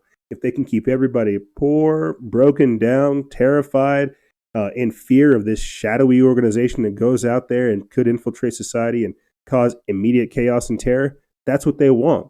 But people who are by the book, executing their rights, knowing the laws, they don't want that. They don't want an informed, educated, and awake, activated population. What they want is they want a dumbed down, fearful, ignorant population that's unaware of things. It's very crazy. And so they're going to persecute Trump supporters the same way you see Christians being persecuted in China. They're going to shun Americans while at the same time trying to act as if they are the Americans. Look, they'll say, oh, look look at how patriotic we are. Look at how we care for you. This is the American way. While at the same time, ripping up the Constitution, violating all of our rights, trampling all over us, saying we're being American. And now, you have, this is the craziest part, now you have former New York City Police Commissioner Bill Bratton saying that domestic terrorism has superseded the threat of international terrorism. Where he's basically saying, for the past 20 years, we've worried about Al-Qaeda, ISIS, and all kinds of other foreign elements, but we've never worried about our own domestic element. We've never worried about domestic terrorism. And now that Trump is out of office, we have to come after it. Let's take a listen, and then we'll continue on. Bill Bratton now, he served 2 terms as the New York City Police Commissioner. Sir, thanks for being here. Security in D.C. has been increased. How concerned are you about the safety of these state capitals? Very concerned, as you just indicated in your reporting, that we are in an incredible crisis at this time, where for the last 20 years, our biggest concern was international terrorism, ISIS, Al-Qaeda. Now it's here, and it's us, and it's the citizens of the United States, some of whom are rebelling against everything that we thought we believed in for the last 300 to 400 years. Commissioner, how much harder is it to identify domestic terrorists than threats from abroad? Much, much harder. That we, after 9/11, we put into place so many new laws that strengthen the ability of law enforcement, not only the feds, but local police. I had the privilege of leading Los Angeles and New York and saw firsthand and helped to participate in the building out of their capacity to deal with terrorism, particularly international terrorism, to a lesser extent, domestic terrorism, which was focused largely around the efforts of ISIS, for example, to encourage homegrown terrorists. We now have a situation, however, where we don't have many of the tools to battle domestic terrorism that we have to battle international terrorism. There are so many limitations on law enforcement and our ability to surveil, to interact with U.S. citizens participating in domestic planning, domestic terrorism in our country. It's going to have to be part of the tremendous debates that are going to occur after the new president comes into office and the new Congress is seated. Commissioner Bratton, when you were the commissioner in New York City, you used to tell us that the most important thing you could be was transparent, that the people needed to know what the threat was so that they can conduct themselves accordingly. We're not seeing a level of transparency that you suggested back in the day in the federal government. Do you have any clue about why they're not being more forthcoming with us about specifics? I think it's still the information of President Trump. Till he basically gets on that plane and flies out of Washington, they are still reporting up a chain of command to him. And I've been very disappointed that law enforcement officials have not been more present. Doing what I'm doing with you right now should be the head of the FBI, should be other senior law enforcement officials, instead of just getting little film clips as they're doing some of their collaborative meetings. We are so used to, or used to be used to, people coming out and telling us what they know, what you need to know as U.S. citizens. We're seeing very little of that at this particular point in time. I hope after January 20th, we get back to a situation where we can be more transparent, more forthcoming, and where we can have American law enforcement leadership being where they need to be, which is at those podiums talking to you rather than some of us former law enforcement officials. Yeah, the more we know, the better it seems to be. Commissioner. Interesting. Shepard Smith here. Thanks for watching CNC. Get out of here, Shep. Nobody cares, bro. Yo, show. Lots of very interesting things there. You know, everybody's already calling it because they already inherently understand what's going to happen. We're going to see a Patriot Act on steroids, the Patriot Act 2.0. They're calling us insurrectionists. They're calling us seditionists. It's not bad enough that white supremacists are bad, right? Now you're a domestic terrorist. You see how you see how that happened? Just like that, how the rhetoric stepped up, and how you are now the threat. I freaked out about it all last year when I saw Hillary Clinton and Joy Behar call anti-lockdown protesters domestic terrorists. I was like, wow, that's a little excessive, don't you think? But no. What's happening now is you're seeing how your ideology is considered a threat, how you as a free-thinking individual is a threat. Whether you voted for Trump or not, that's not the problem here. The problem is now you have a power-hungry, radicalized establishment looking for scalps, trying to find whoever they can. They want to put people in prison. They want to, air quotes, de-radicalize you. They want to brainwash you. They want to kidnap you. They want to do all this crazy stuff. So we're just trying to heal. We just want to remember. We want to take care of you. We're so concerned. While at the same time, marching in the streets saying we want blood. Yeah, this is ideological purity right here. Are you with us or are you with them? Like George Bush Jr. famously said, you're either with us or you're with the terrorists. And it seems like everybody's got a lot of decisions to make. See, it's not about Trump now. And you can say, oh, shucks, Trump tricked me into what? Believing in America? Believing in nationalism? And you've got to ask yourself what the real meaning behind all of this is. I'll say this and we'll take a quick break. The only reason they're coming out with all this violent and radical rhetoric is because we were making progress. Our enemy is not going to talk about any of our successes, any of the good things that we've done. They're only going to demonize them and shun them. If we're not able to see the sunshine through the rain with all that's going on, that shows that we're focused on the wrong things, and we're only focused on this fight. We're not really trying to build anything here. The only reason they're pulling out all the stops is because we were making progress. People were waking up. People were seeing that they were getting enslaved. They were seeing that the mask was a joke. They were seeing that they were losing money, that their children were being brainwashed, that their homeland was being destroyed. They were seeing this. This information was coming out, so they had to unleash the riots, unleash the mobs, destroy the economy, poison the environment. They had to do these things. But all this is going to do is strengthen us. All this is going to do is make us that much stronger in the face of this and rise. We can only hope. We're going to take a quick break, and when we come back, we're going to be talking about social side effects, essentially COVID-19 and everything else that's happened because of COVID-19, the presidency, and more. I'm going to explain, I guess, some of these crises that Biden has, right? Some of these crises that are ongoing, from climate change to immigration to the pandemic to the economy. Social side effects, what's happened now that all this has happened, and where do we go from here? We're going to be talking about this and more on the other side. Ladies and gentlemen, don't go anywhere. This is Freedom Faction over here on Factions of Freedom. And we'll be right back right after this.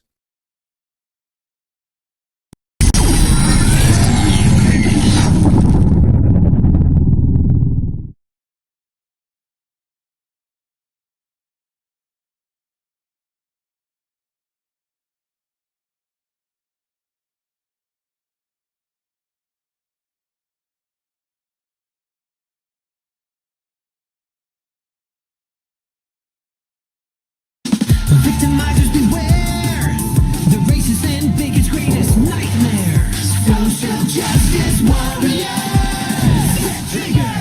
It's the bias response team. If you've been offended, your feelings must be defended. The freedom of expression is a microaggression. Here comes Angela Freddy. He's always ready to fight fascism with fascism. Starbucks windows don't stand a chance. Ethic enhancer.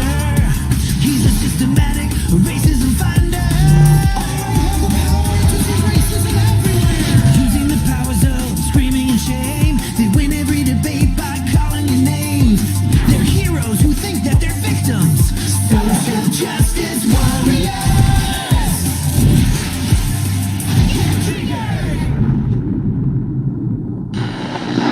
food supplies have been completely wiped out. We have our evacuation of all counties. I report complete devastation. We have a giant squall, cloud, covering up everything in the path.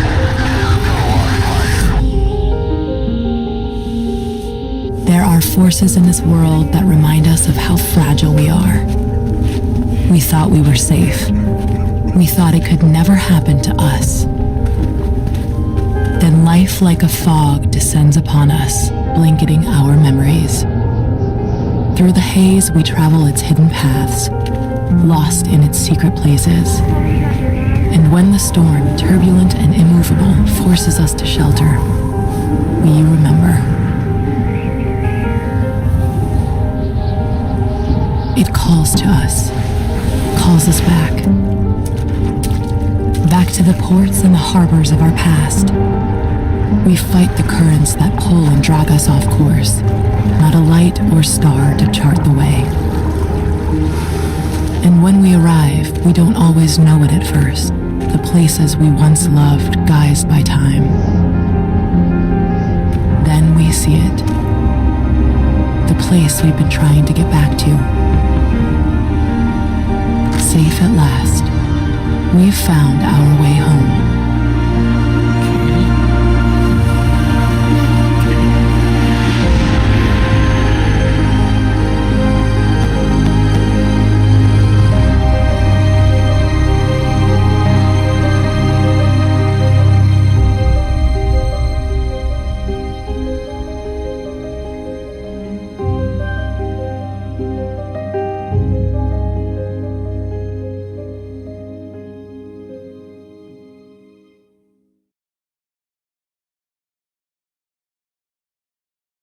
Two, another edition of Factions of Freedom. And we're back. Yeah, I'm not kidding. You guys got to give me at least like a couple episodes to get this new setup figured out, man. I'm doing the best I can, trying to figure stuff out. And we're rocking, we're moving, we're grooving, and I know there's hiccups. You just gotta work with me. We are in the third segment of the first episode of season 11, and there's always going to be hiccups. There are always going to be hiccups. I was just reading an email in between the break right there from some of the action committees I'm a part of, and it's very crazy to see like an entire network get built in response to all these things that are going on. And I think there's got to be something to be said about that. I think that we've all become addicted to convenience and comfortability and how streamlined and how nice things look. And we've got to ask ourselves moving forward, are we willing to sacrifice a little bit of comfortability for progress, for what we're really trying to do? What is it that we're really trying to do? I myself have had to come to grips and come to terms with some of my own ego trips and some of my own like posturing, simply because that's all rhetoric that's not real, that I don't really believe in. But we will all quickly see a lot of that stuff deteriorate in the coming years and the months, because the trap doors are closing. And so the rhetoric's going out the window, the cuteness, the streamline effect, all the bells and whistle, all that nice stuff, it's kind of going out the window. I know that's the dressing that everybody kind of likes, it makes them feel safe, but this stuff shouldn't make you feel safe. I'm doing the best I can to try to present this information like a calm fact, but at the end of the day, we're under attack. I'm trying to put together a presentation that calmly goes over the different ways in which we're being affected. Ultimately, we're being attacked. And so I'm sorry if sometimes things aren't, perfect and, a CNN and Fox level and MSNBC level of perfection. But people have to understand a lot of this is done with shoestring, bubblegum, and duct tape, dude. Shoestring budget. We are not really even funded doing this. Oh my God. I do this because I feel compelled to do it. I do it because I don't see anybody else doing it. And so I get mad whenever I have like a glitch here or a sound hiccup there. It's like, dude, you're in a fight. Bro, you're in a war. Don't worry about whether or not you're eating with the salad fork or the steak fork. Just do the work. And I feel like this is the haze that we've got to get out of, that we want things to be so polished and so pretty that we never make any progress. That's that perfectionist aspect of us, to where, oh, well, if we can just make it look the best now, we will never have to do it again. No, that's the problem, is you're going to have to do all of this every time, forever, until it's done. And then when it's done, you're going to have to go do more to make sure that it was done right. That's why it's like, yeah, the main ship show is one thing. The Instagram Live is one thing. We're going to be launching Fellowship and Freedom here in a couple weeks to months now, too, to help kind of offset and counterbalance some of the other work that we have to do. But, dude, this is it. And we nitpick at some of the most simplest things. This is season 11, episode 1. Third episode, the third segment, We're doing everything we can to not only, again, provide you with that A1 quality content, but at the same time, something that's relevant, something that makes sense, and something that's consistent, man.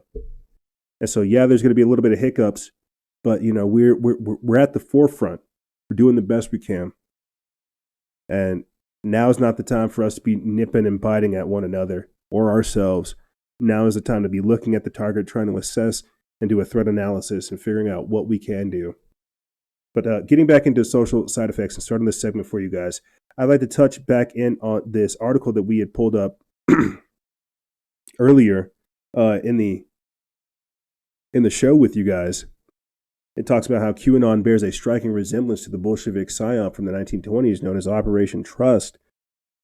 The reason why I wanted to touch on this in the social side effects segment is because there is still fallout that has to come from this. When I talk about the mental health epidemic that came because of COVID and people not working, people not socializing, people not exercising, people not doing stuff, the mental health epidemic that came from that, suicide rates off the charts, opioid addiction, things like that, right? There is also going to be a mental health epidemic from QAnon. People are going to have to bite the bullet and either admit I was conned. They told me stuff I really like. Or you're going to have people that are going to double down and say, you know what, you just don't get Q. You just don't understand the 5D chess. Yeah, pass me my magazine. I got to run out here into the street real quick. Okay.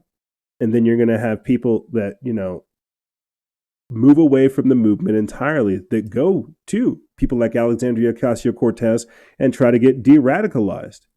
I thoroughly see that happening. Those are the three little offshoots I see happening. You either have somebody that's going to come out from all of this saying, I want to become either more democratic, liberal, fascist, authoritarian, whatever ideology suits them. I'm not sure. Globalist. You're either going to have people becoming de-radicalized, converting. Then you're going to either have people pulling away from the scam and from the fraud, and then you're also going to have people doubling down and saying, you know what, you just don't understand. So there's going to be a mental health epidemic, a social side effect of people who have been addicted to QAnon. And let's take a look at the people who are going to be even more addicted, the double downers, right? Who are going to be committed. We already saw what happened with a small portion of people. You could say they're leftist agitators. You could say they're agent provocateurs. You could say they're QAnon. You could say they were right-wing militia types, whatever. There is a certain percentage of the population that is susceptible to mind control and has been given over and has been taken over. We talked about this before. We have, unfortunately, this is not a new topic. And so when you have people who have been basically converted by AI, who no longer operate here in reality with facts and information, who are effectively disassociated and disconnected, right? They can be used. That's what's going to happen. You're going to see false flag terror attacks carried out by people who believe that they are in QAnon, And because they took those oaths, they're going to have all the footage and all the evidence they need. These people are going to become the Manchurian candidates with carbon copy cutouts that they can just activate and deploy to carry out these types of things. These are going to be the accelerationists and the extremists who don't care, who are going to say, I'm on a secret mission from QAnon. You just don't understand. I'm getting my presidents from so-and-so. And just like that, these people have willingly become brainwashed, mind-controlled, and radicalized. And these people who are disconnected, who are disassociated, will be used as a reason to justify to take away your rights. I already see it happening. So the same way that I'm telling you that there is a mental health epidemic because of COVID, there is going to be a mental health fallout because of QAnon. And that's that. Because it's easier to trust people, a strange person, whoever's, it's easier to trust a dark corner of the internet than actually going out there to do your research. It's easier to trust, and this is the problem with people who are mentally lazy. And I'm not calling QAnon supporters lazy. I'm not calling Trump supporters mentally lazy. I'm saying this is what happens whenever people don't do the research, when they don't do the work, whenever they don't put two and two together, and they just, when they just don't think. I mean, I'll say this, and I'll start getting into this topic, real things. I'm always asking the question: why am I still here operating? Why are they allowing me to do the work? Why am I still here? Right? It's a very simple question. Why am I still here? Why are they allowing me to operate? Things like this and more. And I think one of the best responses I've gotten so far is because I have a wide breadth of content, ranging from videos to articles, to short videos, to long form videos, to Instagram lives, to long content, to long captions, right? It's going to take a while for people to kind of sort through things. They can, delete content and, fact check me and stuff like that, but that doesn't do anything to delete the content. And so whenever you have accounts that basically spam, one thing, like, it was the Jews, it's the Jews, it's the Jews, it's the Jews, it's the Zionists, the Zionists, the Zionists, the Zionists, it's the New World Order, the New World Order, the New World Order, the New World Order. It's Q, it's Q, it's Q, it's Q. Flat Earth, flat Earth, flat Earth, flat Earth. Aliens, aliens, aliens, aliens. It's like whenever you spam one thing, that's what they call is inauthentic behavior. What I'm doing over here, providing like legit content with real reasons, relevant stuff on like a frequent basis that goes back for years. I'm following stories forever. That's authentic behavior. That's real. What happened to everybody else that was following along with the QAnon nonsense is they were regurgitating propaganda. There are hallmarks and signatures of propaganda, fingerprints that you can see where this isn't an original thought. This is something that somebody just picked up and just reworded. Teachers do it all the time whenever they study their students' papers, And I say that because you have to look at the system, the scientific dictatorship we're in, the smart aspect of all of this. And so the reason I say all that is because I have a history that you guys can see, from the goofy show titles to the way that I communicate to all of it. And that's what you need to learn to trust. You need to learn discernment from what I say. Go research what I'm saying. Go look up what I'm saying. Don't just trust me. Don't just trust my F drop, my F bomb. Instead of Q drops, it's F bombs. I'm gonna do that. Instead of like truth bomb, we'll call it truth bombs. I'm degenerating, but you get the point. The reason I say this is because I'm getting into this next article right here. Former Michigan governor has been sued or charged for a role in the Flint water scandal. The reason I say that is because we've been following what happened in Flint, Michigan for quite some time. And so I know this isn't as mysterious and ambiguous and woke as Q, but this is what real research looks like. It's tedious. It takes forever. You hardly ever see any success, but it is what it is. This is what true activism looks like. Keeping your finger on the pulse, holding people's feet to the fire, remembering things like the Flint water crisis, like the Dakota Access Pipeline, right? How they treated those water protectors, Mina Wakone, water is life. And so I know, again, this isn't some Q drop, it's an F-bomb. This is me reminding you guys that you need to be waking up and paying attention. You need to get activated. You need to get engaged. Don't just trust the plan, get pacified, and sit there on the sidelines not doing things. You need to call your senators. You need to figure out what district you're in. You need to figure out what type of bills are being pushed. Is your state or is your district for mandatory vaccinations? Do you care? Or is Q going to ride in on some magical forum and tell you what to do? This is the real conversation that people need to look at. This is what happens when you have an entire generation that's been raised on technology, on Netflix, on FedBook, on PlayStation and Xbox and the cell phones that have basically been rendered inept. So I'm going to read to you this article about how a former Michigan governor has been charged for his role in the Flint water scandal. And that should remind you guys that there are still people out there that are doing more work even than me, getting organized, remembering this stuff. This is a real issue. When I say social side effects, let me get into this. This is an article that comes from Ramon Tomey over there at Natural News. Planet Free Will picked it up. They posted this January 18th. This is former Michigan Governor Rick Snyder is facing criminal charges for his involvement in the events that led to the contamination of Flint, Michigan's water supply. Snyder joins other officials such as former State Health Director Nick Lyon and top aide Richard Baird in the list of indictments following a new investigation on the scandal. Flint's water supply was contaminated with lead due to state oversight, subsequently poisoning a number of residents. The contamination also resulted in an outbreak of Legionnaire's disease among residents from 2014 to 2015. This is how long we've been covering this. This is why I say several years. We've been covering this. Underneath the Obama administration, really started getting involved like post-Bush, pre-Obama, right there. And so this isn't some Q thing. That's why I say Trump ran in. People are generally, like, we have a failing infrastructure. This is what I was freaking out about with Flint. We have a failing infrastructure. That Legionnaire's disease, not only does it cause scabs and stuff on people's bodies, but it's lowering people's IQs. They are dead. This is why we have plummeting IQ levels, because of the lack of iodine, a failing infrastructure, soft kill population control. You won't hear Q talking about that. You won't hear Q talking about these things because that's not what you're supposed to be told. You don't learn these things from some shadowy person on a board. You learn this by doing the work, looking at how everybody else is being affected and how eventually that's going to come to you. Getting back into this, it says Snyder stepped down as governor in 2019 upon the election of current Governor Gretchen Whitmer. What a witch. But it was under his term that state-appointed managers in Flint switched the city's water source to the Flint River in 2014.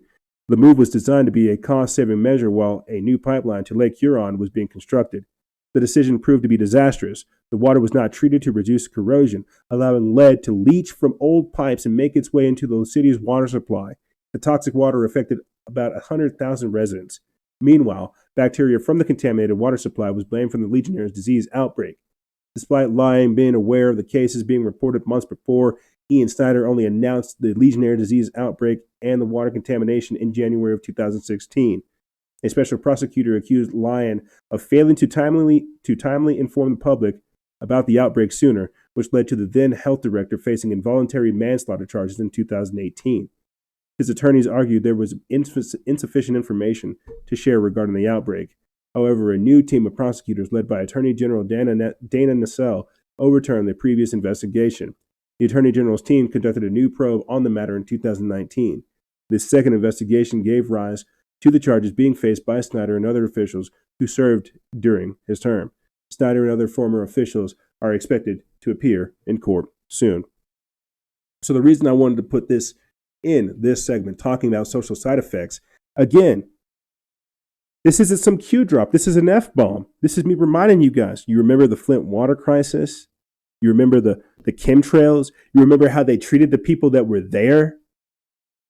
Keeping them up all night, flying planes all over, right? You got to remember these things, guys. That's why they want to get you in the, that's what they do. They're hoping that you don't remember these things. And I was making so many jokes about that too over the break, about how, wow, something's going on over there in Michigan, because they're not allowing kids to have clean water. I remember whenever all those riots were going down too, that's whenever we started seeing some of the deployment of the hyper-militarized police. And then you've got Gretchen Whitmer. Like it's crazy to see that type of stuff and to have a memory of all this stuff that went down. But you got to think about this, guys. If they're willing to keep a water scandal on the hush for quite some time, to where even after the guy's out of office, we can still hold his feet to the fire and he's hardly even brought to justice, what do you think they're going to do with this vaccine? Speaking of side effects, what do you think they're going to do? Right here, Moderna vaccine causes severe side effects in up to 10 people, prompting California to call for a pause of its rollout. Let's take a listen. Key news on this Sunday night, state health officials recommending a halt to use of a specific batch of Moderna's COVID vaccine after several patients suffer what appear to be severe allergic reactions. A state epidemiologist issuing that startling statement tonight. Those cases are now under investigation and could have wide-reaching effects. That single lot contained more than 330,000 doses. They arrived in California between January 5th and January 12th. Health officials are recommending providers use other vaccines until further notice. Hello, I'm Mark Brown. Get more great ABC7 content by clicking the subscribe button for our YouTube channel. Hey, Mark. I don't think we'll be doing that. This article comes from Signs of the Time. They put this up January 18th. It says Dr. Erica S. Pan, the California epidemiologist, issued a statement on Sunday recommending a pause in the distribution of a specific lot of Moderna vaccines after, quote, fewer than 10 individuals required medical attention over the span of 24 hours. She said that the Moderna lot of 041L20A is in question, but she insisted that she called for a pause, quote, out of an extreme abundance of caution, according to Fox 11. The report said that more than 330,000 doses from the lot are already been distributed throughout the state to 287 providers. Fox 5 San Diego reported that California Department of Public Health said fewer than 10 people appear to experience, quote, a possible severe allergic reaction during the standard observation period following vaccinations at Petco Park. So if they're willing to keep the Flint water crisis underneath the wraps for, oh, I don't know, forever, what do you think they're going to do with these vaccines? What do you think they're going to do when people start having adverse vaccine reactions to this? They'll keep it hush-hush. They'll keep it underneath the wraps. You'll have Joe Biden and all kinds of other celebrities saying, hey, this is a good thing. This is the time to heal. Right here, China health experts call for a suspension of the COVID vaccines as Norway investigates 33 deaths, and Germany has probed 10 deaths. This is an article that comes from Children's Health Defense that was picked up over there at Global Research, and it talks about just that, how Chinese health experts say that Norway and other countries should suspend the use of the mRNA vaccines like those produced by Pfizer and Moderna, especially among the elderly. The vaccine is tainted. They're already saying don't give it to people with allergies, don't give it to people with comorbidity factors, don't give it to people that are pregnant, don't give it to young kids. Well, gosh darn it, who should we give it to then? I would say nobody, because it's a lethal vaccine. It's a biological weapon. And I'm telling you, I'll attach it to the link in the description bar below. I would definitely recommend you guys to do it. There are like 4 forms on our Telegram channel that you can download, from employee coercion to mandatory testing and surveillance to simply refusing vaccines as a whole. There are multiple forms that you guys need to have that act as a template so you can begin to get engaged in lawfare. These people are going to try to forcibly inject you with these things. You need to be armed with the truth, the facts, the tools that you need, the resources that you need to fight this stuff off. Because check this out, and I have a story about this too. Right here, it begins. Seattle Fire Department will go door to door, quote, to adult family homes to administer the COVID-19 vaccine. This is an article that comes from Max Lavo. posted over there at Sons of Liberty Media. They put this up January 19th. Earlier this week, I received calls from my hometown up north in New Mexico where they said the National Guard had been deployed and they are helping administer vaccines. And I thought to myself, my God, that's fast. That's scary. I had asked the question too to the podcast audience and to the Telegram audience. Why is the military in DC? Are they there to help administer vaccines? We saw this already happen in the UK. Could it go down here? And so this is what I'm saying. As this stuff creeps into our life, do we have the skills, the resources, the network, and the influence to say no? I understand that we say no, but also, what are we saying no to back up our thoughts and to back up our words? What are our actions? Because they're going to label you a dissident. They'll label you a terrorist. Oh, you're one of them anti-vaxxers, aren't you? I'm an anti-vaxxer because I'm informed, because I read about how the vaccine can affect my spermatogenesis and more, how it's making people infertile, developing Bell's palsy. I'm an anti-vaxxer because I don't want you to shoot me up with this thing, this binary weapon that you're going to use to modify my genetics. Huh. Well, I guess I'm just an anti-vaxxer then. Let me get into this article. It says the government is about to bring the vaccine to your door. Seattle Fire Department paramedics will be going door to door starting Thursday to vaccinate, quote, residents of adult family homes throughout the city. They will start by going to, quote, adult family homes. The city of Seattle was approved late last week as a distributor of COVID-19 vaccines. Mayor Jenny Durkin announced that, quote, the city refers to anyone employed and currently accepting a paycheck from the city government of Seattle. Durkin framed the new push as the first in what will eventually be a major city effort to distribute the vaccine from sites spread throughout the city. And just what exactly do you think will happen if you refuse the vaccine from a paramedic? An armed police officer will likely be there to quote, follow the orders of the mayor. It's begun. Quote, we have to get these shots out of the refrigerators and into people's arms, the mayor said. Quote, we hope that if we get steady supplies, we will stand up vaccination sites side by side with our testing sites. The city has, for months, operated 4 free drive-up coronavirus testing sites that city officials said have conducted more than 556,000 tests. They are rolling out this vaccine almost as fast as troops piled up in D.C. Wake up, folks. It's about to get real and ugly. The Seattle mayor has also discussed setting up vaccination sites at schools. Quote, it will really have to be an all-hands-on-deck approach, she said, according to a report by EMS One. The mayor stressed that to reach the 70% vaccination rate of its adult population, King County will have to vaccinate 1.3 million people, giving out 2.6 million shots. Quote, it is an undertaking that our country has never done before, not on this scale. Seattle Fire plans to complete the first round of vaccinations by January 21st and the second dose by February 21st. It goes on to say that since receiving vaccines in mid-December, the state has struggled to quickly vaccinate the most vulnerable people, long-term care residents, and healthcare workers. CVS and Walgreens, which have been contracted to set up vaccine clinics at long-term care facilities, have fumbled vaccine schedules after waiting weeks for state approval. The Washington State Department of Health on Saturday approved Seattle Fire as a vaccine distributor. So just like that, even the firefighters are getting involved. You see how everybody's getting involved. Monkey see, monkey do. That's how I see it. Monkey see, monkey do.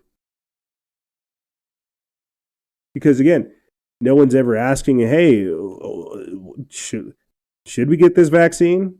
I mean, before even going to the break, we talked about how a lot of healthcare workers, many healthcare workers are refusing to take the vaccine because they don't want to be guinea pigs. There was a nurse that came out. A nurse came out literally saying she received the vaccine and then a couple days later she developed Bell's palsy. You've even got Marco Rubio coming out saying that the elites are tricking people into taking the vaccine.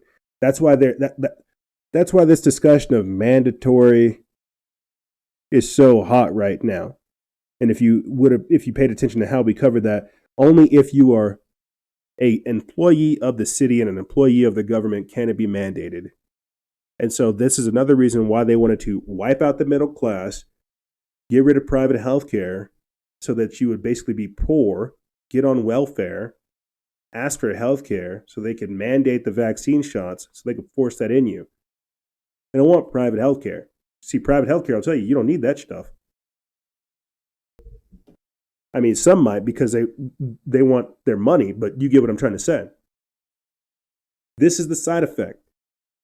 So this is what happens when you don't have people that go out there and go research information, that go look up the studies that come out of Wuhan, that listen to doctors, that try to find out what doctors at the White Coat Summit said, that don't actually try to build up their immune system.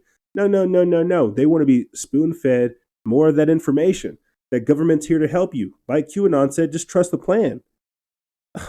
Gosh, we're just trying to de-radicalize you. Just take your medicine.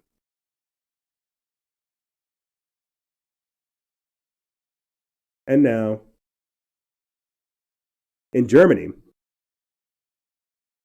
they're trying to detain COVID rule breakers in refugee camps. I kid you not. It's creepy and it's crazy, but let's take a listen. It's out of this world. It's 2021. To quarantine after being exposed to COVID-19 will be held in detention centers, and even under police guard, according to reports.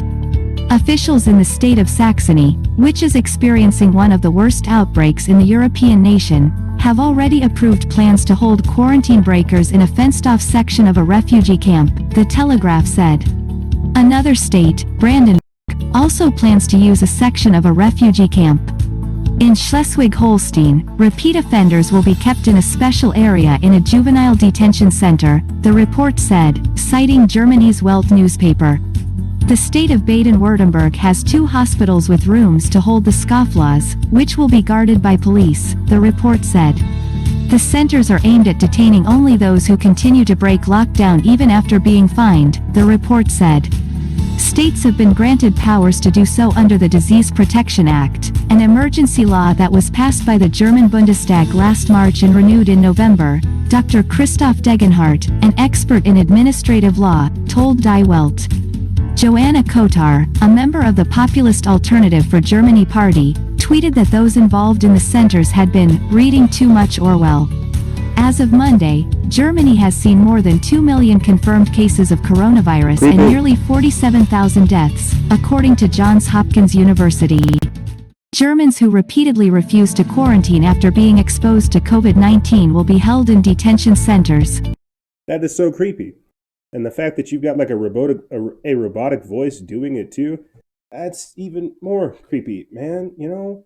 And this is what I mean by like the dystopian times that we've found ourselves in. It's just so normal now. It's creepy. You know? Like here, I'm not going to play the clip for you guys, because it's another one of those weird clips where it has like heroic music behind something that's dystopian. But right here, China builds massive COVID detention camp. It's a time-lapse video of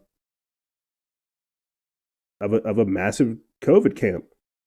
And they have like heroic music playing in the background. It looks like this is January 16th to 17th that the whole time frame took place. And it looks like they built over 4,000 isolation units or isolation suites. Yeah. In a couple days period, they built a 4,000 isolation suite space to keep people that have contracted COVID. And we know full well that a lot of these COVID camps are going to be used as facilities to take domestic terrorists, insurrectionists, seditionists, anybody that is labeled as a dissenter or that has opinions that they don't want to deal with. Because right now they're saying, oh, well, we'll make this massive COVID detention camp for people who are physically sick. But what about people who are mentally ill? You see how that works? You see how physically sick is only 2 shakes of a lamb's tail away from mentally ill. And what did I talk about earlier in the start of the segment? How the mental health epidemic from COVID is a real thing. You don't think they have like facilities or brainwashing facilities or de-radicalization places to take some of these people who have been negatively affected by COVID? We've covered it before that they have they're like environmentalist groups. They get together to talk about their mental health, how they feel like looking at climate change and things like that.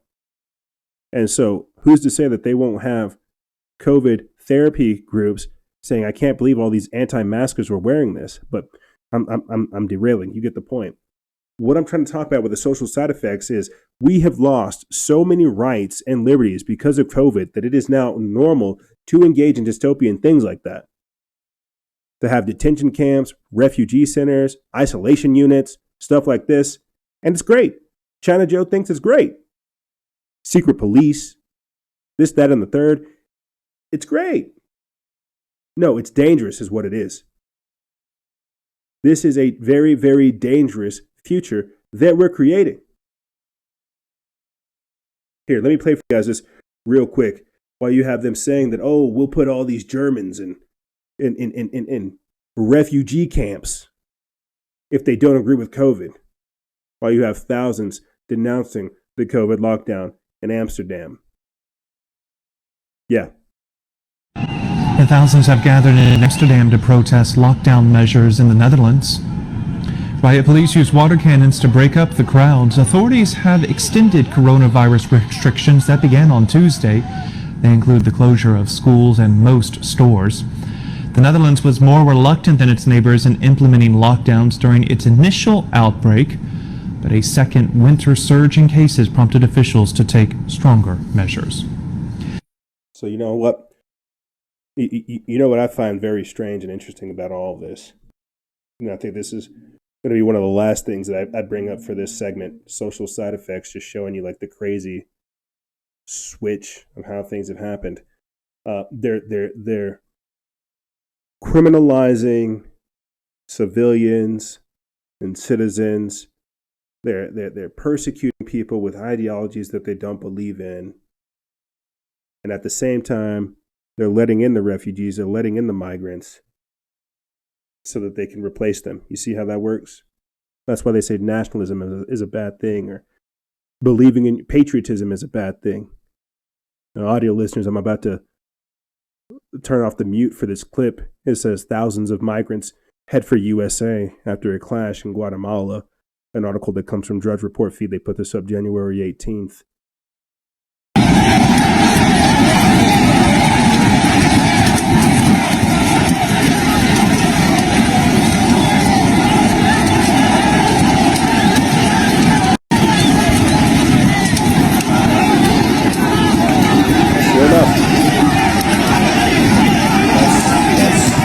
What it sounds like. It's what it sounds like. It says a caravan of some 6,000 migrants continued its trek to the southern border of the U.S. after clashes with military and police on Sunday in Guatemala. It says migrants were greeted with sticks and tear gas in Chicamula, Guatemala, as they try to pass through a barrier. Their goal is to make it to the U.S., where many believe the administration of President-elect Joe Biden will soften its treatment of migrants. Quote, I decided to go to the U.S. because in my country there is no work, there is nothing, said Carlos Flores from Honduras, according to Daily Milenio. Quote, I have to leave because of the pandemic. The hurricanes have caused destruction in my country. Mexico's Migration Institute, NIE, said that the National Guard and the Defense Ministry were on alert in the southern state of Tabasco, which borders with Guatemala, ahead of the expected arrival of the caravan. Last year, President Andrés Manuel López Obrador promised his U.S. counterpart Donald Trump that he would halt undocumented immigrants, deploying a full-scale crackdown at Mexico's southern border and turning away thousands with the help of the National Guard. It's unclear if López Obrador's stance on migration will shift when Biden takes office on Wednesday. And so what you're seeing right now, audio listeners, you guys can't see this, what you're seeing right now is maybe a group of 50 to 100 National Guards and police officers basically having their line broken by a caravan of 6,000 migrants. And so here's where we're at. Here's where we're at the end of season 11, episode 1, the third segment. Thousands of migrants are clashing with the police and the National Guard to make their way up here into America because Joe Biden has promised them a future that we as Americans don't even have anymore. It's very interesting. I wonder who's telling them these things, because we don't have work. We don't have jobs. There's no bustling middle class for these people to get employed at.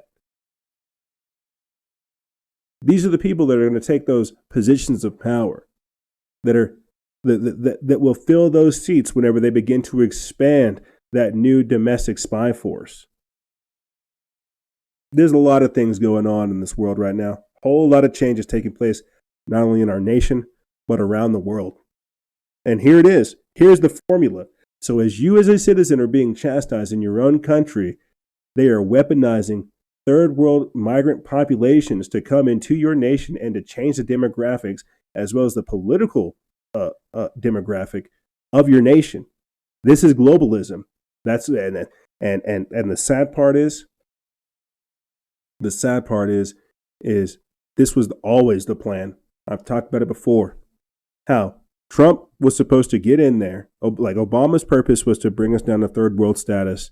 Trump's purpose was to try to rise us up to first world status, only for us to level out at second world status. And even that is debatable at this point. You know, whenever you have a puppet dictator being installed, your vote doesn't matter. You're not in a free country. When your elections aren't real, whenever they don't really represent the will of the people, you're a slave. This is what happened. This is globalism. This is what we're being inducted into. That's why they're pulling off the steal of the century. That's why we're seeing a collapsing political system, the creation of the uniparty. There are so many different things happening right now. There is no way that I could talk about it all in one episode. There was no way that I could encapsulate how we are in the new world order now. Make no mistake about it.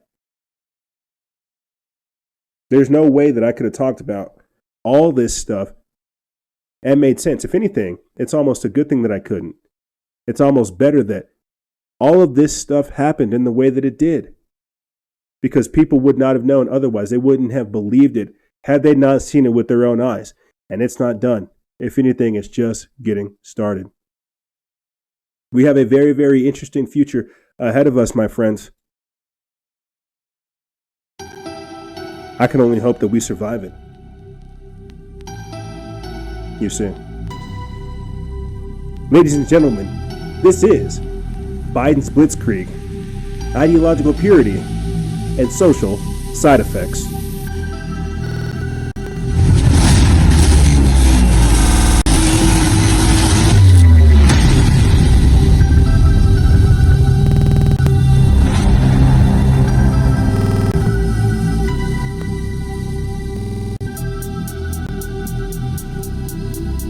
However, ladies and gentlemen, that's all I really have for you guys and gals. I know, a very interesting returning episode, but is it an interesting episode, or is it an interesting time to be alive? I think that's the real thing. We're not really asking questions anymore. We know answers. We know all the answers to the questions we're asking. We know the times that we have entered into. I think that's the Blitzkrieg part about a Biden administration is, yes, they are going to do all of these things. And we only have a limited window to respond, to do anything about it. But whenever I tell you that in the future, we will have wished that we took at least a small step so we could at least be at the table to fight against this, we're going to beg for that opportunity. We're going to beg for that chance. And if you don't start begging now, if you don't start repenting now, if you don't start trying to fight for it now, tomorrow will never be promised. You'll never see your progress. You'll never get the work done. And ladies and gentlemen, this is not a year to sit on our hands. If anything, this is a byproduct of us sitting on our hands for years. For 4 years. But I tell you what, my friends, I'll tell you what, ladies and gentlemen, I won't let any of this discourage me. If anything, all it's done is invigorate me. It's only confirmed that things are darker than we could ever imagine. And all we can do is fight. All we can do is move forward. And if we give up, if we give in, that's the hill we die on. And I refuse to let you, the future, and my legacy down. I'll fight with every single ounce of strength I have, and I can only hope that it inspires you to do the same. However, ladies and gentlemen, that's all I really have for you guys and gals. If you have any questions, feel free to email me. I'll have it in the description bar below. And as always, guys and gals, stay vigilant, expose lies, and share truth. This is Noise Era, Freedom Faction, out.